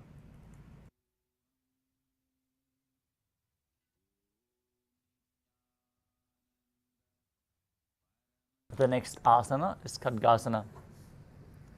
As you visualize yourself as a rhinoceros, gaze through your nose, perform the Mula Bandha, and then lay down on your stomach and immediately jump your feet back up. Stand and bring your arms in Namaskara Mudra. Pointing forward, visualize that this is the horn of the rhinoceros.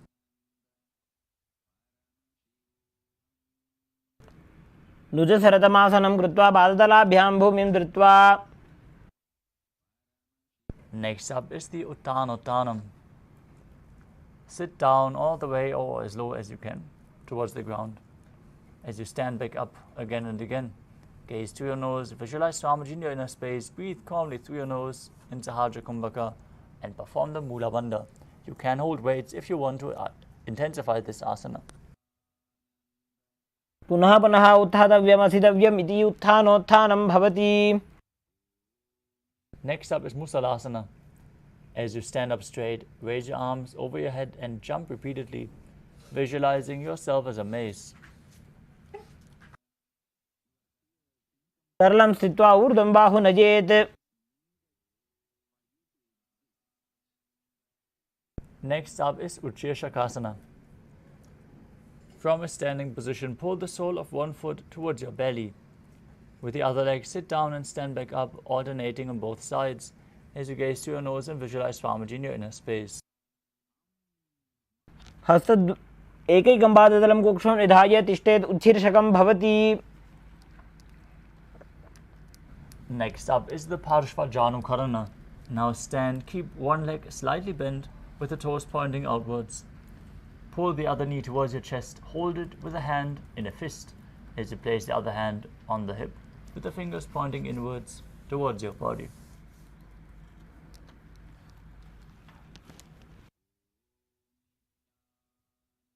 Next up is Tandavasana. You can hold weights to intensify this asana as you visualize yourself fiercely dancing as Lord Shiva. Extend your arms forward and lift one leg straight forward as you sit down and stand back up. Perform the Mula Bandha. केन पादेन स्थातव्यं ताण्डवासनं भवति. Next up is Brahmanasana. As you bring one foot to the opposite hip, to the opposite thigh, keep your hands hanging down, relaxed by your body. Visualize Lord Brahma blessing you from within. ब्राह्मणासनमावक्ष्ये यत्कृत्वा ब्राह्मणो भवेत्. Next up is Garudasana 3. As you stand tall and wrap the left leg over the right knee, bring the toes underneath the leg, outside of the other side. Bring the left arm below the right and place your hands in Namaskara Mudra as you visualize yourself as Lord Garuda in Garudasana 3. अनगूर्मपीठं च संहस्गारुडमेव च. Next up is Ekapadasana. As you stand straight on the right leg, lift the left foot on top of the opposite thigh. Keep your hands relaxed by the knees as you visualize Swamiji in your inner space.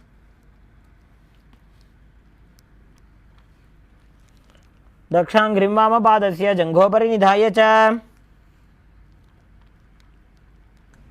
Next up is Dhruvasana, the pole star posture. Now stand on one leg and hold on to the opposite big toe. As you extend the leg out to the side, rotate your body on the standing leg, visualizing yourself as the North Pole Star. एकेन हस्तेन दण्डरूपस्य एकस्य पादस्य अग्रं धृत्वा. Next up is Trivikramasana. Standing on one leg, lift the other leg behind your neck and stand tall. If you can't bring the leg up behind your neck, try to bring it over your shoulder or pull it towards your chest. As you then sit down and stand back up, perform the 3 steps of Lord Vishnu. ग्रीवायां पादं संस्थाप्य स्थातव्यम् उत्थातव्यं त्रिविक्रमासनं भवति. Now repeat Parshvajanukarana on the other side.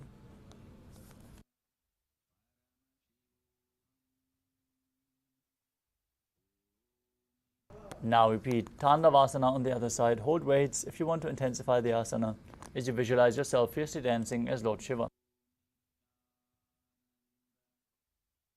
एकेन पादेन स्थातव्यं ताण्डवासनं भवति. Now repeat Brahmanasana on the other side as you visualize Lord Brahma blessing you from within. आसनमावक्ष्ये यत्कृत्वा ब्राह्मणो भवेत्. Now repeat Garudasana 3 on the other side as you intertwine arms and legs, hands in Namaskara Mudra, visualizing yourself as Lord Garuda. तानगूर्मपीठं च संहस्गारुडमेव च.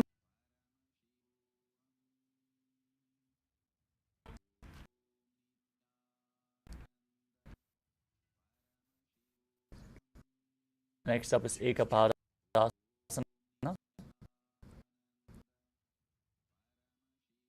As you bring one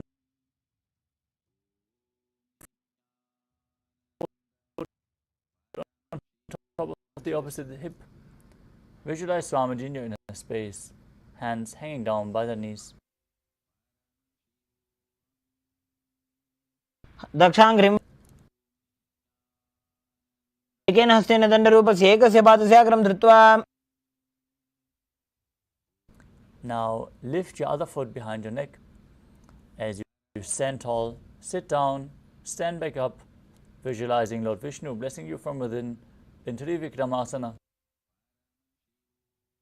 ग्रीवायां पादं संस्थाप्य स्थातव्यम् उत्थातव्यं त्रिविक्रमासनं भवति. Next up is the Samanaka Karana. Now stand with your heels together, toes pointing outwards, arms outside of your body, fingers extended one by one in a natural posture. Relax your body after this intense sequence of asanas as we enter the final 100 asanas of this sequence. Starting with Gorak Anjali Asana. From a standing position, bend forward and bring both hands underneath the knees. Make a finger lock with your hands and sit in. As you let the finger lock touch your navel, visualize the great sage Goraknath, founder of the Natha Yoga Hindu Sampradaya. As you inhale deeply, hold your breath and push the prana up and down and through your limbs within your system forcefully in Jiva Chara Kumbhaka. प्रथमे बो होए बाहुरी नीच पुनि होवे. Next up is Kanchi Asana. Insert your hands between the thighs and calves and wrap them around behind your butt. Squat down, hold your hands behind in Parashva As you keep your chest upright, visualize Swamiji in your inner space, perform the Jiva Chala Kumbhaka, engage Mula Bandha and internally chant Om Nithyananda Paramashivoham.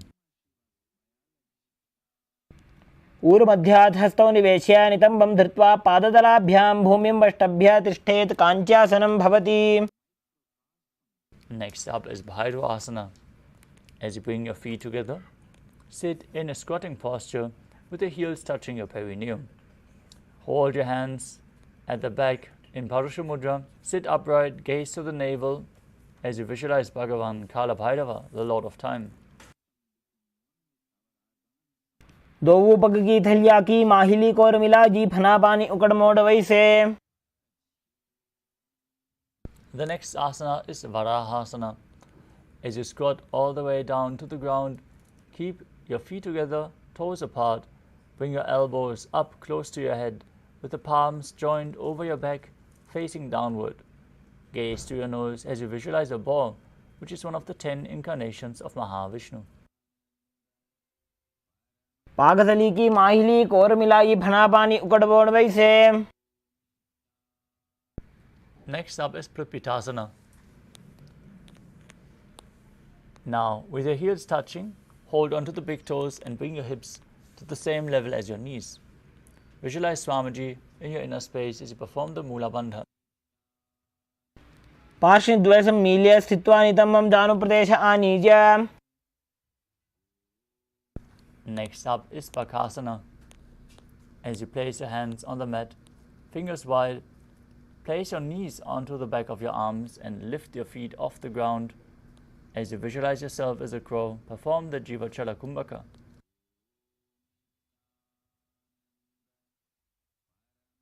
हस्ताभ्याम् अवनिमष्टभ्य जानुद्वयं नाभौ सम्मील्य.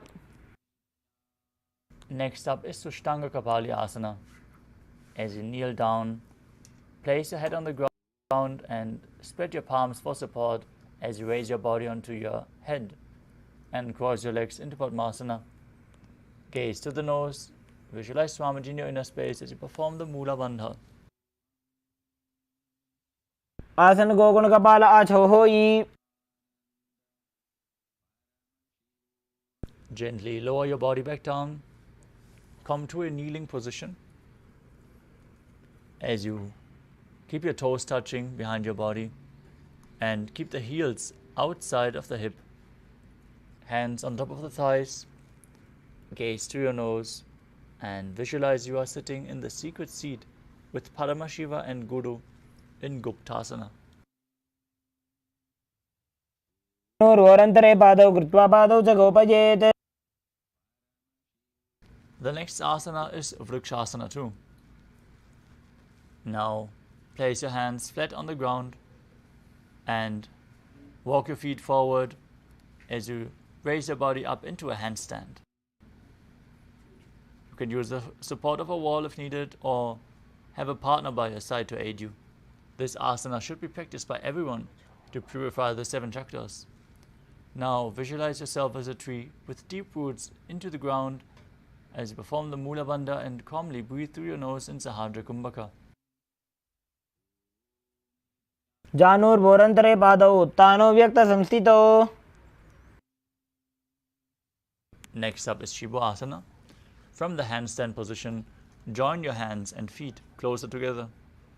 Gaze to your third eye as you visualize Tejas energy flowing to your third eye, rejuvenating your body and bringing the divine radiance to your being. दो पग जोड़ी माही Gulf मिलाए. Next up is Matsya Asana too. From the plank position, with your hands shoulder width apart, feet extended backward, lower your body down and push it back up again and again. As you visualize yourself as a fish, perform the Mula Bandha. शयनं कुर्पर पार्श्वभागाय मूर्धकृत्य. Next up is Sarvasana too. As you now lay down flat on your stomach with the toes pointing down towards the ground, place your hands on top of the hips and raise your chest to the left and right, visualizing and moving your body like a snake as you perform the Mula Bandha.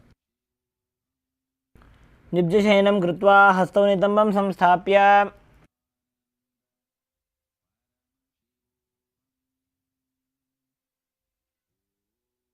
Next up is Niralambanasana. As you lay on your belly with the toes pointing backwards, place your elbows on the ground and keep your hands in Padma Mudra, the lotus posture. Place your chin on your hands. Feel self-supported and completely independent. नाभ्यां पङ्कजं कृत्वा तिष्ठेत् कुर्परया सुधीः. Next up is, as you lie on your stomach, place your hands flat on the ground and extend your arms, lifting your chest up as you bend the knees and bring the feet up towards your upper back.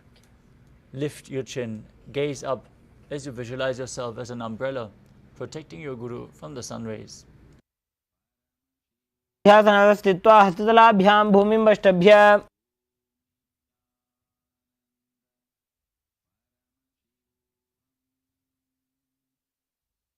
Next up is Vajrasana.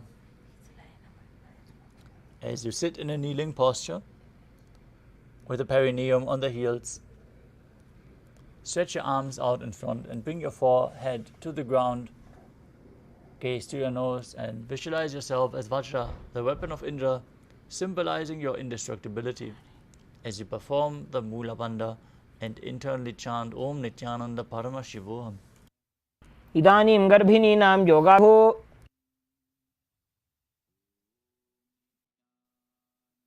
Next up is Meshasana. Now place your hands flat on the ground, shoulder width apart, and raise your hips up high. Alternate striking the ground with the one hand as you visualize yourself as powerful as a ram. गजासन संस्थितौ एकैकं बाहुं भूमौ ताडयेत्. From Meshasana, jump your legs up and slowly bring your face towards the ground in Ajasana. Visualize yourself as unborn, existing for all eternity. गजासन संस्थितौ पादद्वयमन्तराळे कृत्य. Next up is Dhanantarasana. As you sit with the legs together, interlace your fingers around the toes. As you pull the feet towards your perineum and then place your hands on the respective knees. Gaze straight and forward to your nose. Visualize Swamiji in your inner space as you perform the Mula Bandha. पूर्व विधि हाताकी काकसीस्यो फणाशरा मोड़ी. Now make an ocean-like sound with your mouth as you perform the Angamottanam. Interlace your fingers in front and then behind you, moving the hands up and down, left and right, giving massage to various different joints and muscles of your body. Visualize Swamiji in your inner space, perform the Mula Bandha.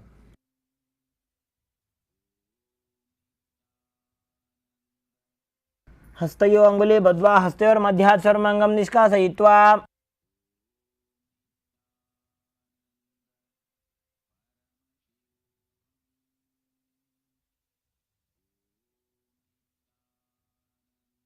The next asana is Garudasana form. As you sit on the heels in Vajradasana, keep your feet turning out to the sides. As you keep your thighs and knees resting on the ground, your spine straight, hands on top of the knees. Visualize yourself as Lord Garuda, flying Lord Vishnu and Lakshmi on his back from the Mula Bandha. जंगोरुभ्यां धरां पीड्य स्थिरकायो द्विजानुना जानु परिकरद्वन्द्व गरुडासनमुच्यते. Next up is Ananda Mandirasana. As you sit with the legs folded back, toes pointing backwards, with the knees wide, hands holding onto the respective ankles, keep the front of your buttocks on the ground, gaze to your third eye, and visualize yourself residing in the blissful space of a temple. अथवक्षे वीरनाथ आनन्दमन्दिरासनं यत्कृत्वा अमरो धीरो भवत्येवेह साधकः.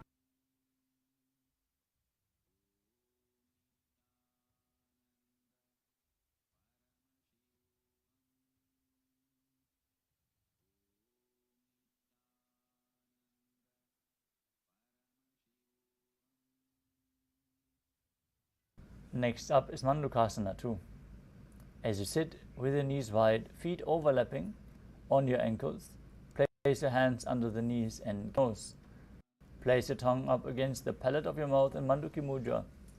As you visualize yourself as a frog, perform Uddiyana Bandha and Mula Bandha in Mandukasana 2.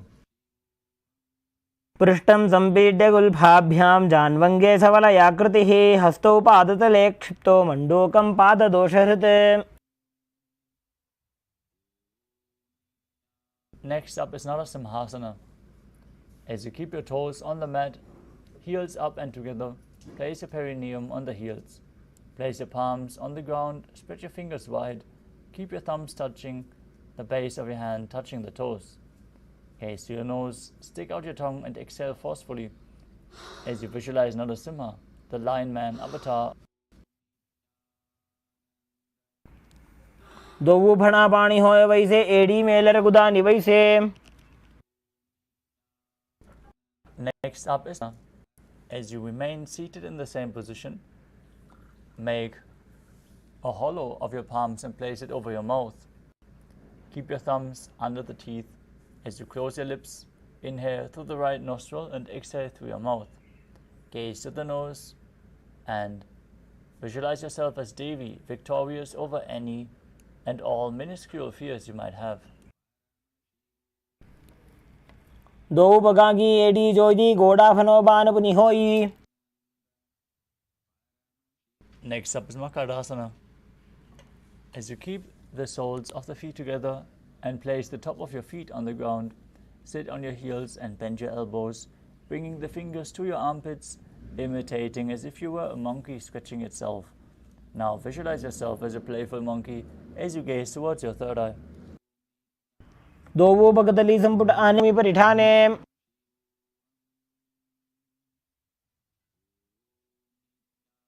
Next up is Vajrasanghasana. As you stand on your toes with the soles of the feet together, knees lifted off the ground, hold your elbows behind your back and gaze to your nose. Embody diamond-like strength for you and your Sangha, your spiritual community. प्रथम पणा पाणी होय वैसे दोवु AD गुदा निवैसे. Next up is Kanjanasana. As you keep the toes down, ankles crossed behind, and sit on your heels, place your palms on the mat at the sides, gaze to your nose, visualize perfect health beyond any and all physical or mental ailments, as you perform Uddiyana Bandha and Mula Bandha. खञ्जनासनमावक्षे यत्कृत्वा सुस्थिरो भवेत् पृष्ठे पादद्वयं बद्ध्वा हस्तो भूमौ प्रधारयेत्. Next up is Kurmasana. With your toes flat, cross your feet and place your perineum onto the back of your heels. Keep your knees wide, raised, placed on the ground. Rest your hands on the knees, gaze to your nose, and visualize yourself as a turtle with a stable body and mind to live for centuries. गुल्फौ च वृषणस्याधो विक्रमेण समाहितौ ऋजुकाय शिरो आसनमितीरितम्.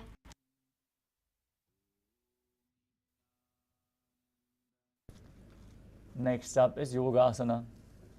With your toes flat, cross your feet and place your perineum onto the back of your heels. Gaze to your nose, visualize Swamiji in your inner space as you perform the Mula Bandha. गुदं नियम्य गुल्फाभ्यां विक्रमेण समाहितः.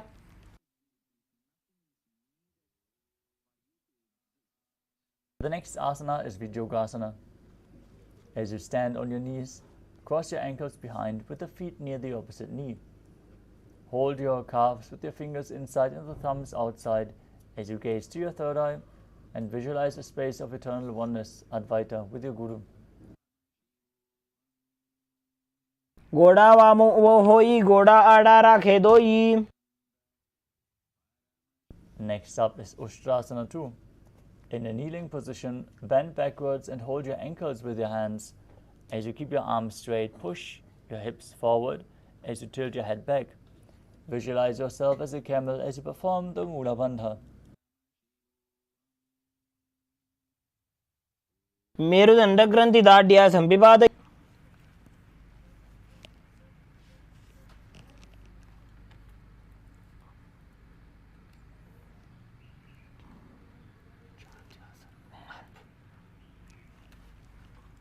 The next asana is Jati Asana. With your heels together, hands on the soles of the feet, slowly lean back. Bring your elbows down to the mat, followed by the back of your head. Gaze to your nose as you experience yourself as a lotus blooming.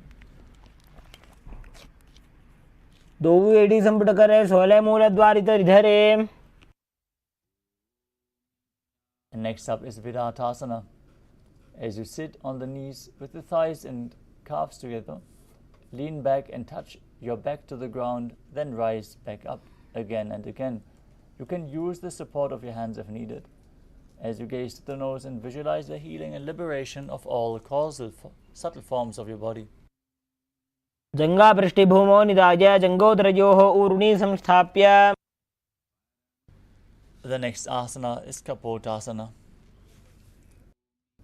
From Virattasana, raise your hips up higher. Place your forearms on the mat and hold the back of your heels. As you bring your head in between the feet, visualize yourself as a beautiful dove. मेरुदण्डग्रन्थि दाढ्या संविपादयिषु पुमान्. Next up is Vara. As you stand upright on your knees, with the toes tucked, hold your arms with opposite hands. Gaze to your nose as you enter the boon-fulfilling posture. Receive your boon from Paramashiva as you internally chant the Mahavakya Om Nithyananda Paramashivoham. जानुनी भूमौ संस्थाप्य हस्ताभ्यां बाहु परस्परं धृत्वा. Next up is Varahasana 2. As you keep your knees together and the toes tucked, lean forward and bring your elbows to the mat. As you hold your head with your hands, rest your head on your hands and place your butt on the heels as you visualize yourself as Varaha, the boar avatar of Lord Vishnu. सूर्यं चन्द्रं भेदनानि आसनानि निकथ्यते. Next up is Mundasana. We're going to enter another inverted posture, so place yourself in front of a wall if needed. As you kneel down and place your elbows on the ground, shoulder width apart, interlock your fingers, support your head as you walk your hips forward, aligning them with the shoulders. As you stretch your legs up straight, visualizing yourself as a lopped tree Gazing to the nose, breathing calmly in Sahaja Kumbhaka as you engage the Mula Bandha. अधोमुण्डासनं वक्षे सर्वेषां प्राणिनां सुखम्. Next up is Andhasana. Now place your head in between the knees and hold onto your head as you place the elbows outside of the knees. Gaze through your nose and visualize Swamiji in your inner space. प्रथम पगदली समटारावे कोरमाहिली ube मिलावे. Next up is Viparita Shalabhasana. As you lie on your belly, with the arms extended straight out, lift your thighs and arms and chest off the ground, holding onto weights if you want to intensify this asana. Visualize yourself as a locust. शलभासन भेदाश्च नटभेरुण्ड नामके गण्डभेरुण्ड सहिते शीर्षदण्डासनं तथा. Next up is Kapalasana. As you lay on your belly, with the arms at the side, palms facing down, place your forehead on the ground and keep your chest on the mat. As you lift your legs up together, visualizing a skull representing the mind with purified thoughts and the strong will to attain enlightenment. In Kapalasana. कपालं भूमो निधाय ऊर्ध्वं पादौ नयेत्. Next up is Akasha Kapotasana. As you lay on your stomach with the hands behind on the mat, keep the hands flat and push your legs up over top of your head. Try to place your feet on the ground in front of your face as you visualize yourself as a free and open dove and perform the Mula Bandha. उष्ट्रासने स्थित्वा चरणौ भूमेरुत्थाप्य. Next up is Chatakasana. As you sit on the knees, bring your chest down so your navel touches the knees. Hands flat on the mat in front, forearms on the ground. Be sturdy as you visualize yourself as a sparrow. कूर्पपर्यन्तौ हस्तौ धरामोष्टभ्याम्.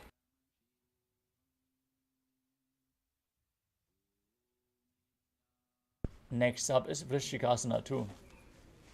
As you kneel down with your hands and elbows on the mat, raise your legs, bend your back to touch your feet to your head.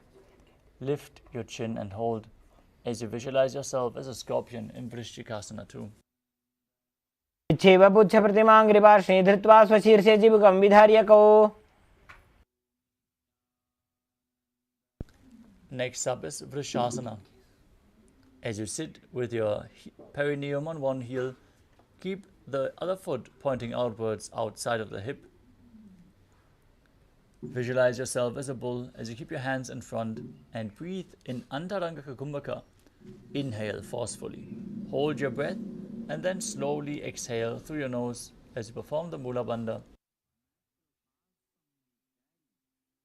गुल्फे पादमूले वामभागे पदेतरम्. Next up is Lolasana.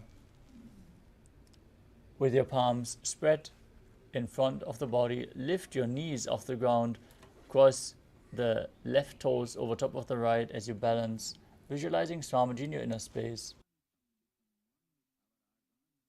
लोलासनं सदा कुर्यात् वायुलोलापघातनात्. From Lolasana, place your perineum straight on the opposite heel as you repeat Vrishasana on the other side, visualizing yourself as a bull. याम्य गुल्फे पादमूले वामभागे पदेतरम्.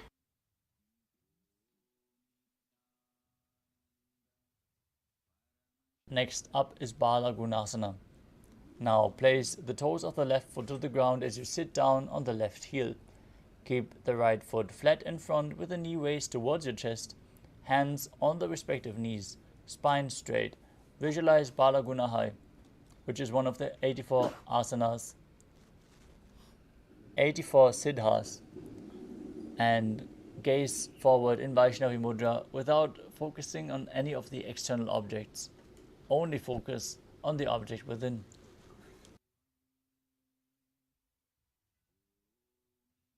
आसन कौगुन जल विकार जाई.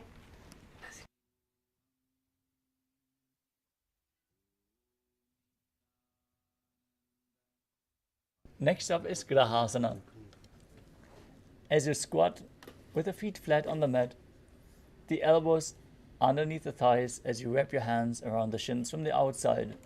Hold onto your ankles from the outside, visualizing yourself as the entire planet. Bhuma Devi.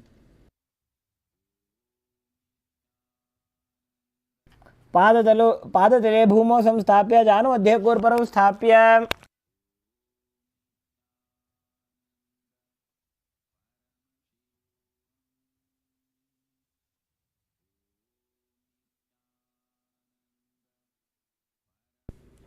Next, repeat Balagunasana on the other side. As you place the right toes down, sit down on the right heel.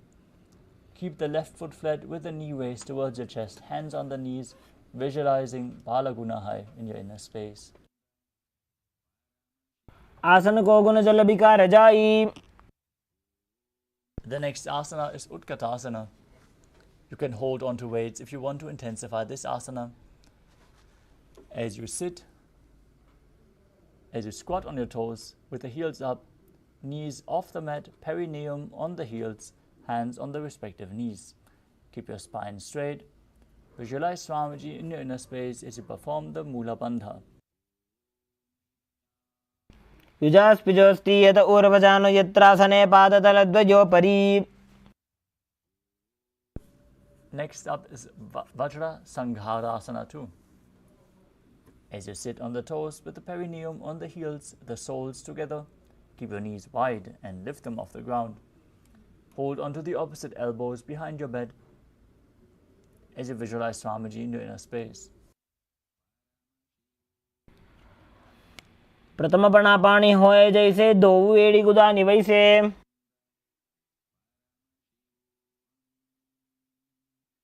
Next up is Anilasana.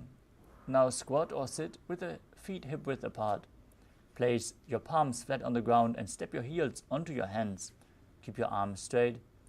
Gaze to the nose as you visualize you are able to live off of air alone. दो हाथ भूमि पर इकट्ठाने कहुनी जाड़ी नाभि लग आने. Next up is Parukasana. As you place your hands on the mat with the fingers pointing towards your body, step your feet on top of the hands and wrap them around the feet like a shoe. Walk around on the mat. Visualize yourself wearing padukas walking across India. हस्ततयोः पादतले कृत्वा तिष्ठेत गच्छेत् पादुकासनं भवति. Next up is Kukkuturanasana. As you place your palms on the mat, raise both feet upwards into the air and let them fall back down. Do this again and again as you visualize yourself as a rooster. हस्ततले भूमौ कृत्वा पादतले च ऊर्ध्वमुड्डानं कृत्वा.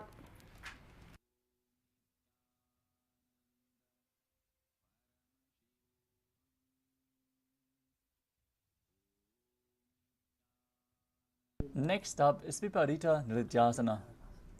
As you place your hands on the mat, raise your legs upwards into a handstand and move around on two hands dancing. As you feel yourself become free of all inhibitions, breathe calmly through your nose in Sahadra Kumbhaka. हस्ततलाभ्यां भूमिं वष्टभ्य ऊर्ध्वपादाग्रे कुर्वन्. Next up is Kunjarasana. Now separate your feet and place one palm down on the mat with your arms straight. Bring the opposite hand to your head. Be stable as you visualize Swamiji in your inner space. अथ वक्षे महादेव कुञ्जरासनमुत्तमं करेण इङ्केन पादाभ्यां भूमौ तिष्ठेत् शिरःकरः. Now place the other hand down. Repeat Kunjarasana on the other side. अथ वक्षे Mahadev कुञ्जरासनमुत्तमम्.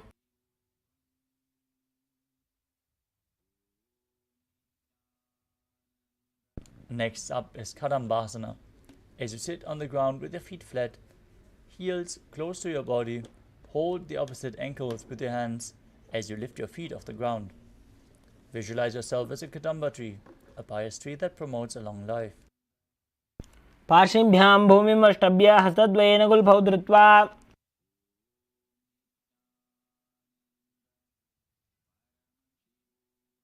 Next up is Pavana Muktasana. As you sit with your heels at the perineum, hold your knees with opposite hands and pull them close to your chest. Visualize any excess vata being released from your body or balanced within your system.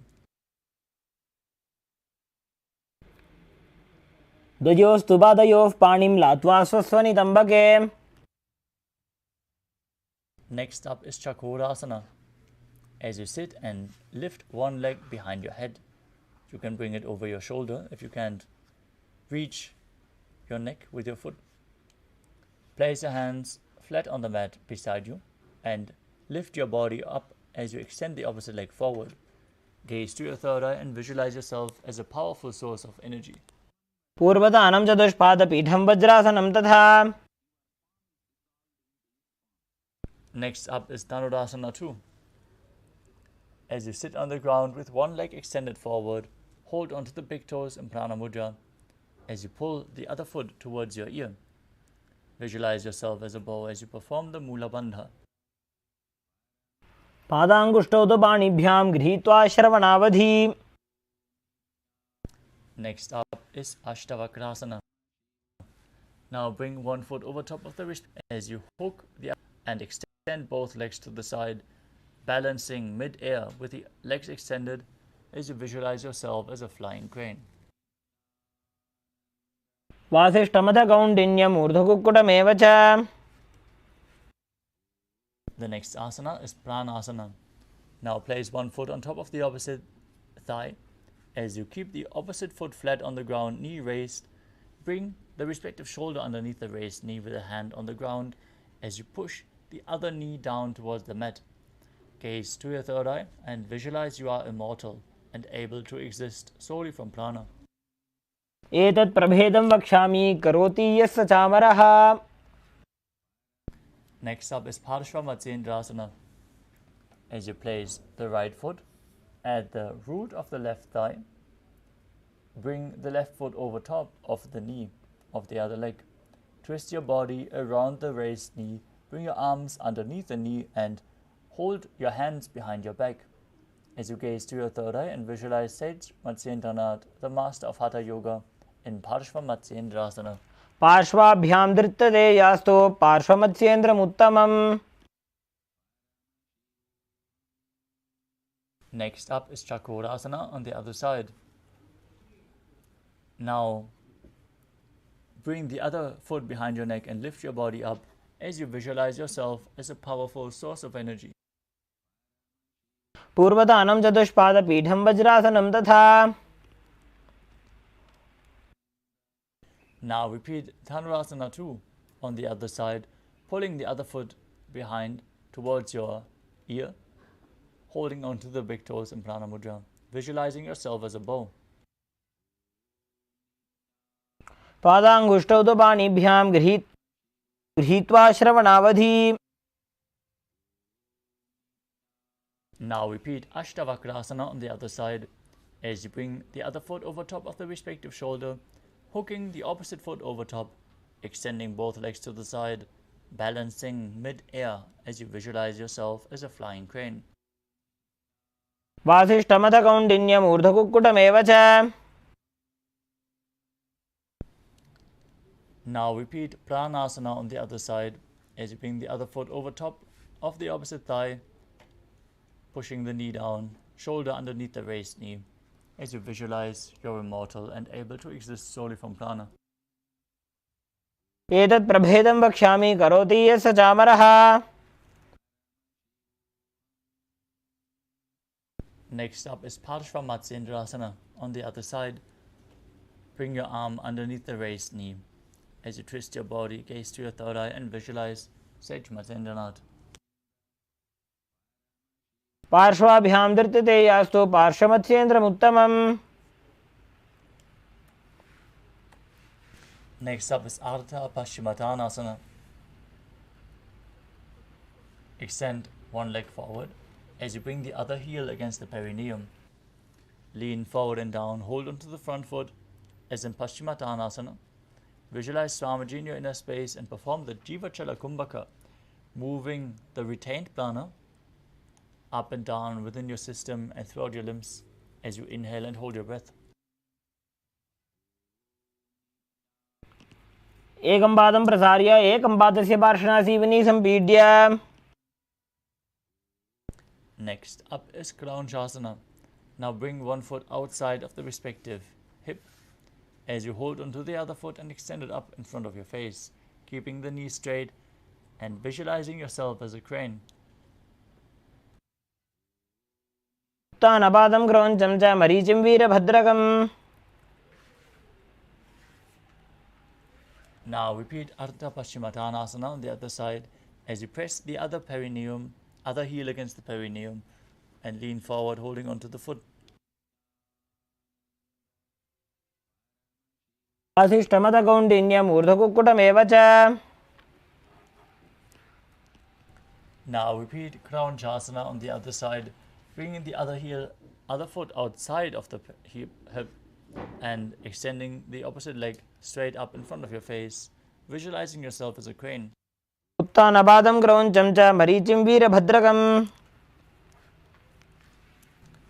Next up is Swastikasana. Now sit with the soles of the feet in between the thighs and calves. Keep your spine straight, the palms resting on the knees as you gaze to your nose and embody peace, well-being, good fortune and prosperity, visualizing a swastika.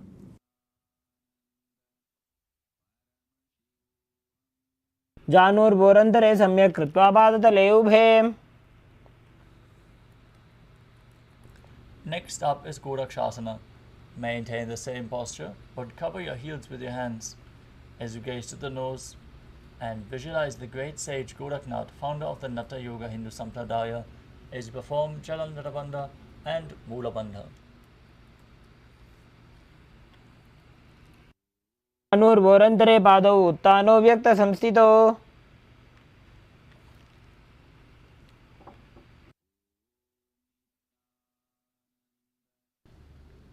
Next up is Bhagasana 2. As you sit with the left heel against the perineum and the right foot on the left thigh, visualize Swamiji, gaze to your third eye and perform the Mula Bandha as you meditate on Arihanta, the enlightened one, preparing yourself to enter Shanmukhi Mudra.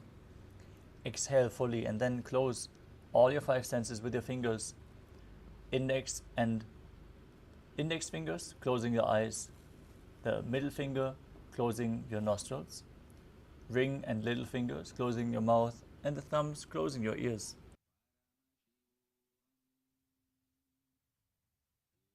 वामपार्श्वमुखं संस्थाप्य दक्षाङ्घ्रिवामजघने.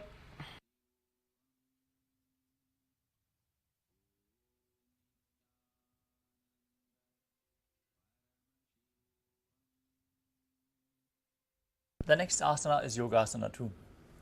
As you place your feet onto opposite knees, place your hands on the ground beside you. Keep your palms facing up, your spine straight, gaze to your nose as you visualize Swamiji in your inner space and start breathing in Kakachantra Kumbhaka, where you roll up your tongue and keep your mouth in the shape of the beak of a crow. As you inhale through your tongue, exhale through your nose, perform the Mula Bandha. उत्तानौ चरणौ कृत्वा संस्थाप्योपरि जानुनोः आसनोपरि संस्थाप्य चोत्तानं करयुग्मकम्.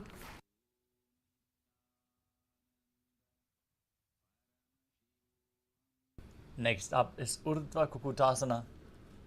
From Padmasana, place your palms flat on the mat and push your body up, balance above the mat as you visualize yourself as a rooster, engaging the Mula Bandha. वासिष्ठमथकौण्डिन्यम् ऊर्ध्वकुक्कुटमेव च. Next up is Siddha Haratali Asana. From Padmasana, bring your hands in between the thighs and calves and place your palms flat on the mat. Don't lift your body up. Stay seated on the mat. As you gaze to your nose, visualize Swamiji in your inner space and perform the Mula Bandha.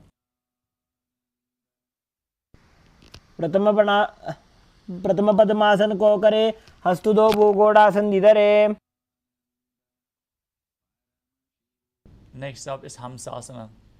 From the same position, push your body up off the mat as you gaze to your nose and visualize yourself as an elegant swan. Perform the Mula Bandha as you do so.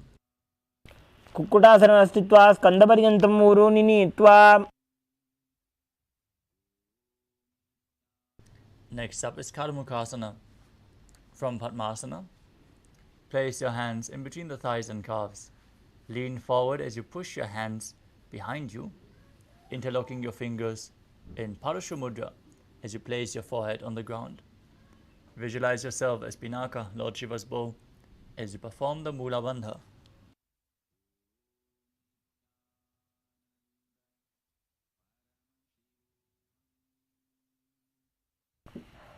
प्रथम पद्मासन को करे, घोड़ासन दिमाही कर इधरे.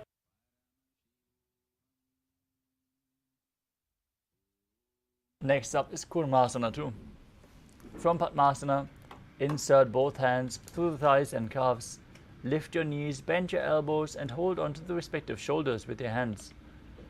Visualize yourself as a turtle, having a stable body and mind to live for hundreds of years.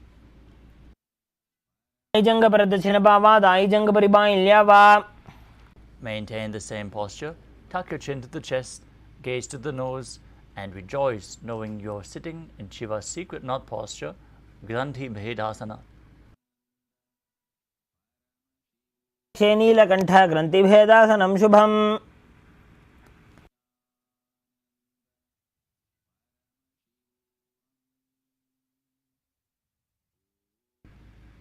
Next up is Uttana Kurmasana.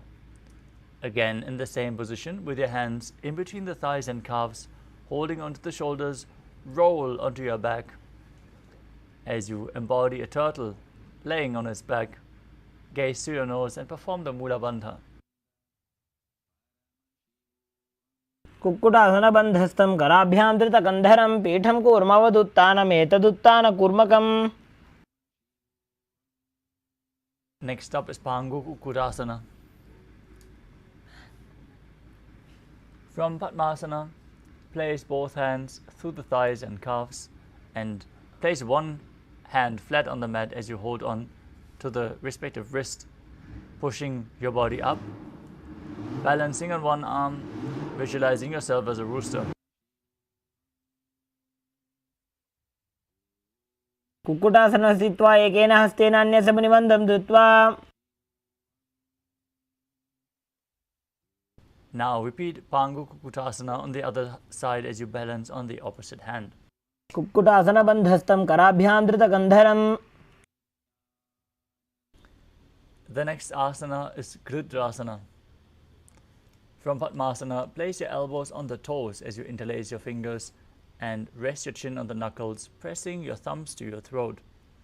Visualize you have gone beyond all greed and covetous as you perform the Mula Bandha. जानोर्वोरन्तरे पादौ उत्तानो व्यक्तसंस्थितौ. Next up is Padmasana 3. Sit in Padmasana and hold one hand over the other with the palms facing upwards. Gaze to your nose, perform Mahamudra Bandha, all three bandhas engaged as you visualize Swamiji in your inner space. उत्तानौ चरणौ विधाय विधिवत् शक्तिस्थितौ योगिरात्. Next up is Padmasana 4. From Padmasana, place your palms flat on top of your knees. Keep your spine straight, gaze to your nose as you visualize Paramashiva in your inner space, engaging the Mula Bandha.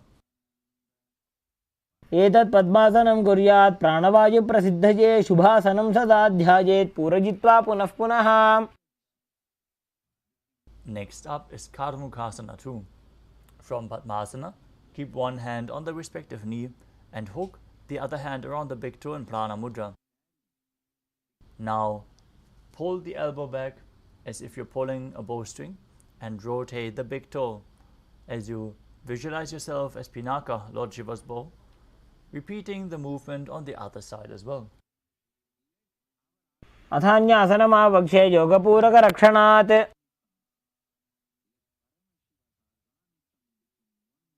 Next up is Karmukhasana 3.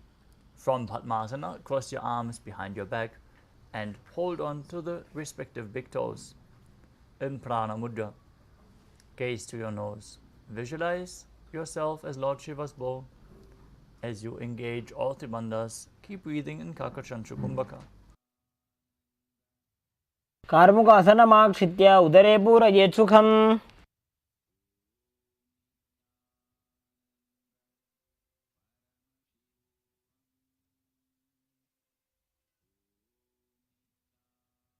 Next up is Diridhasana.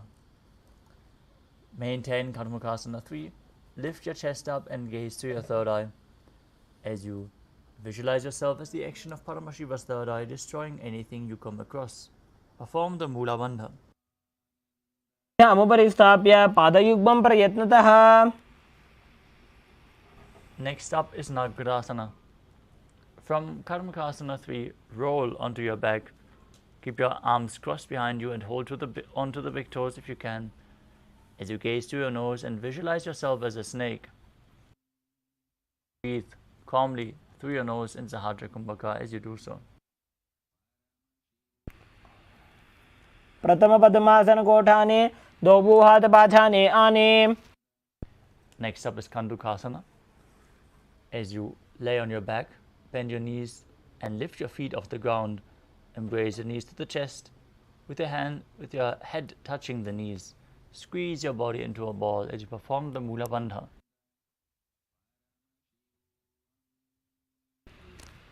वेत्रासने स्थित्वा हस्तपादान् निष्कुष्य ऊर्ध्वं नयेत्. Next up is Urdhva Pavanasana.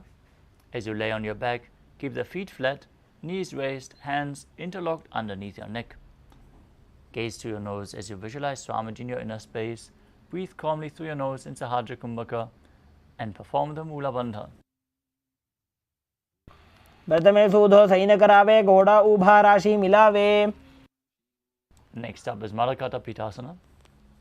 As you lie on your back, bend your knees and keep your feet flat on the mat as you place the upturned palms underneath the heels and raise your hips up. As you contract the perineal region, push your hips forward, tuck your chin to the chest, lock your throat as you exhale in Mudra Kumbhaka, keeping Jalandhara Bandha engaged. Visualize yourself as a powerful alpha ape. उत्तानशयनं पादतले उत्तानहस्तयोः स्थापयेत्. Next up is Uttana Shikhi Pitakasana.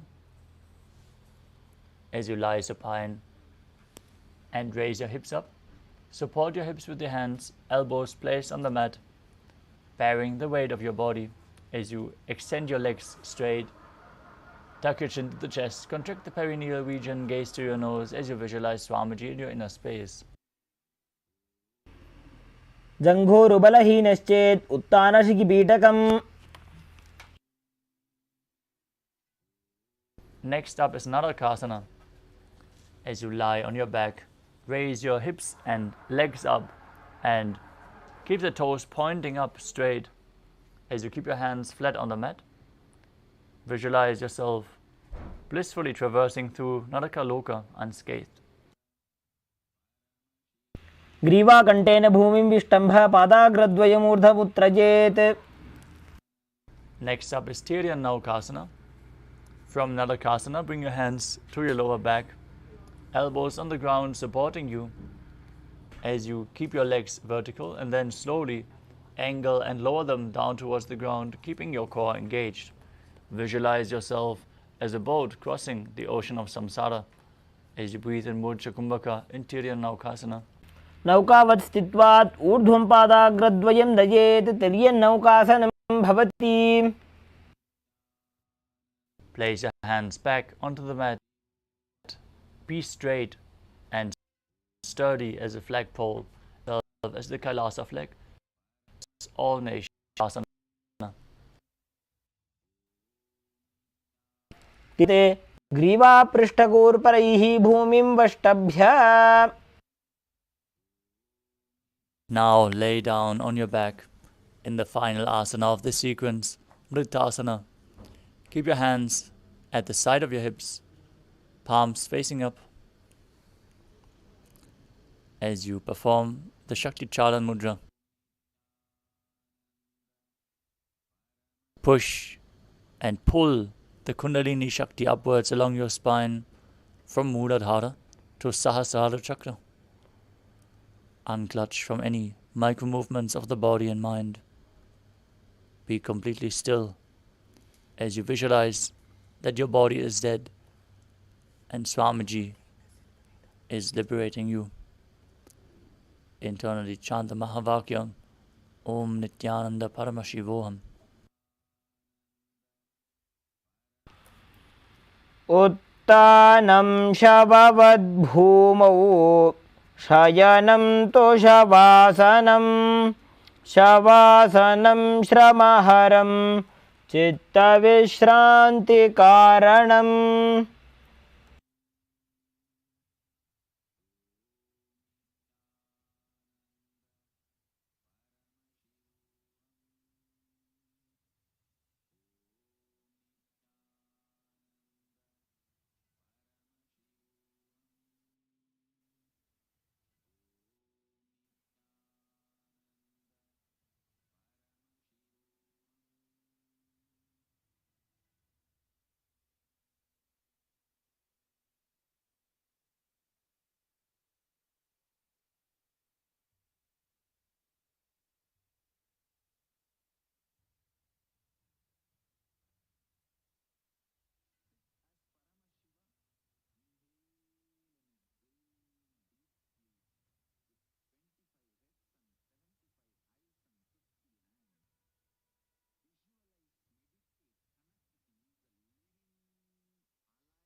Now slowly return to your physical body. Start to wiggle your fingers and toes, your wrists and your ankles, your elbows and your knees.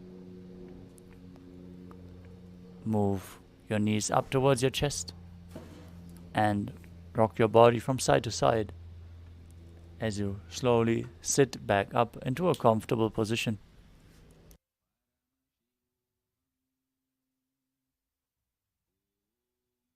Congratulations, you completed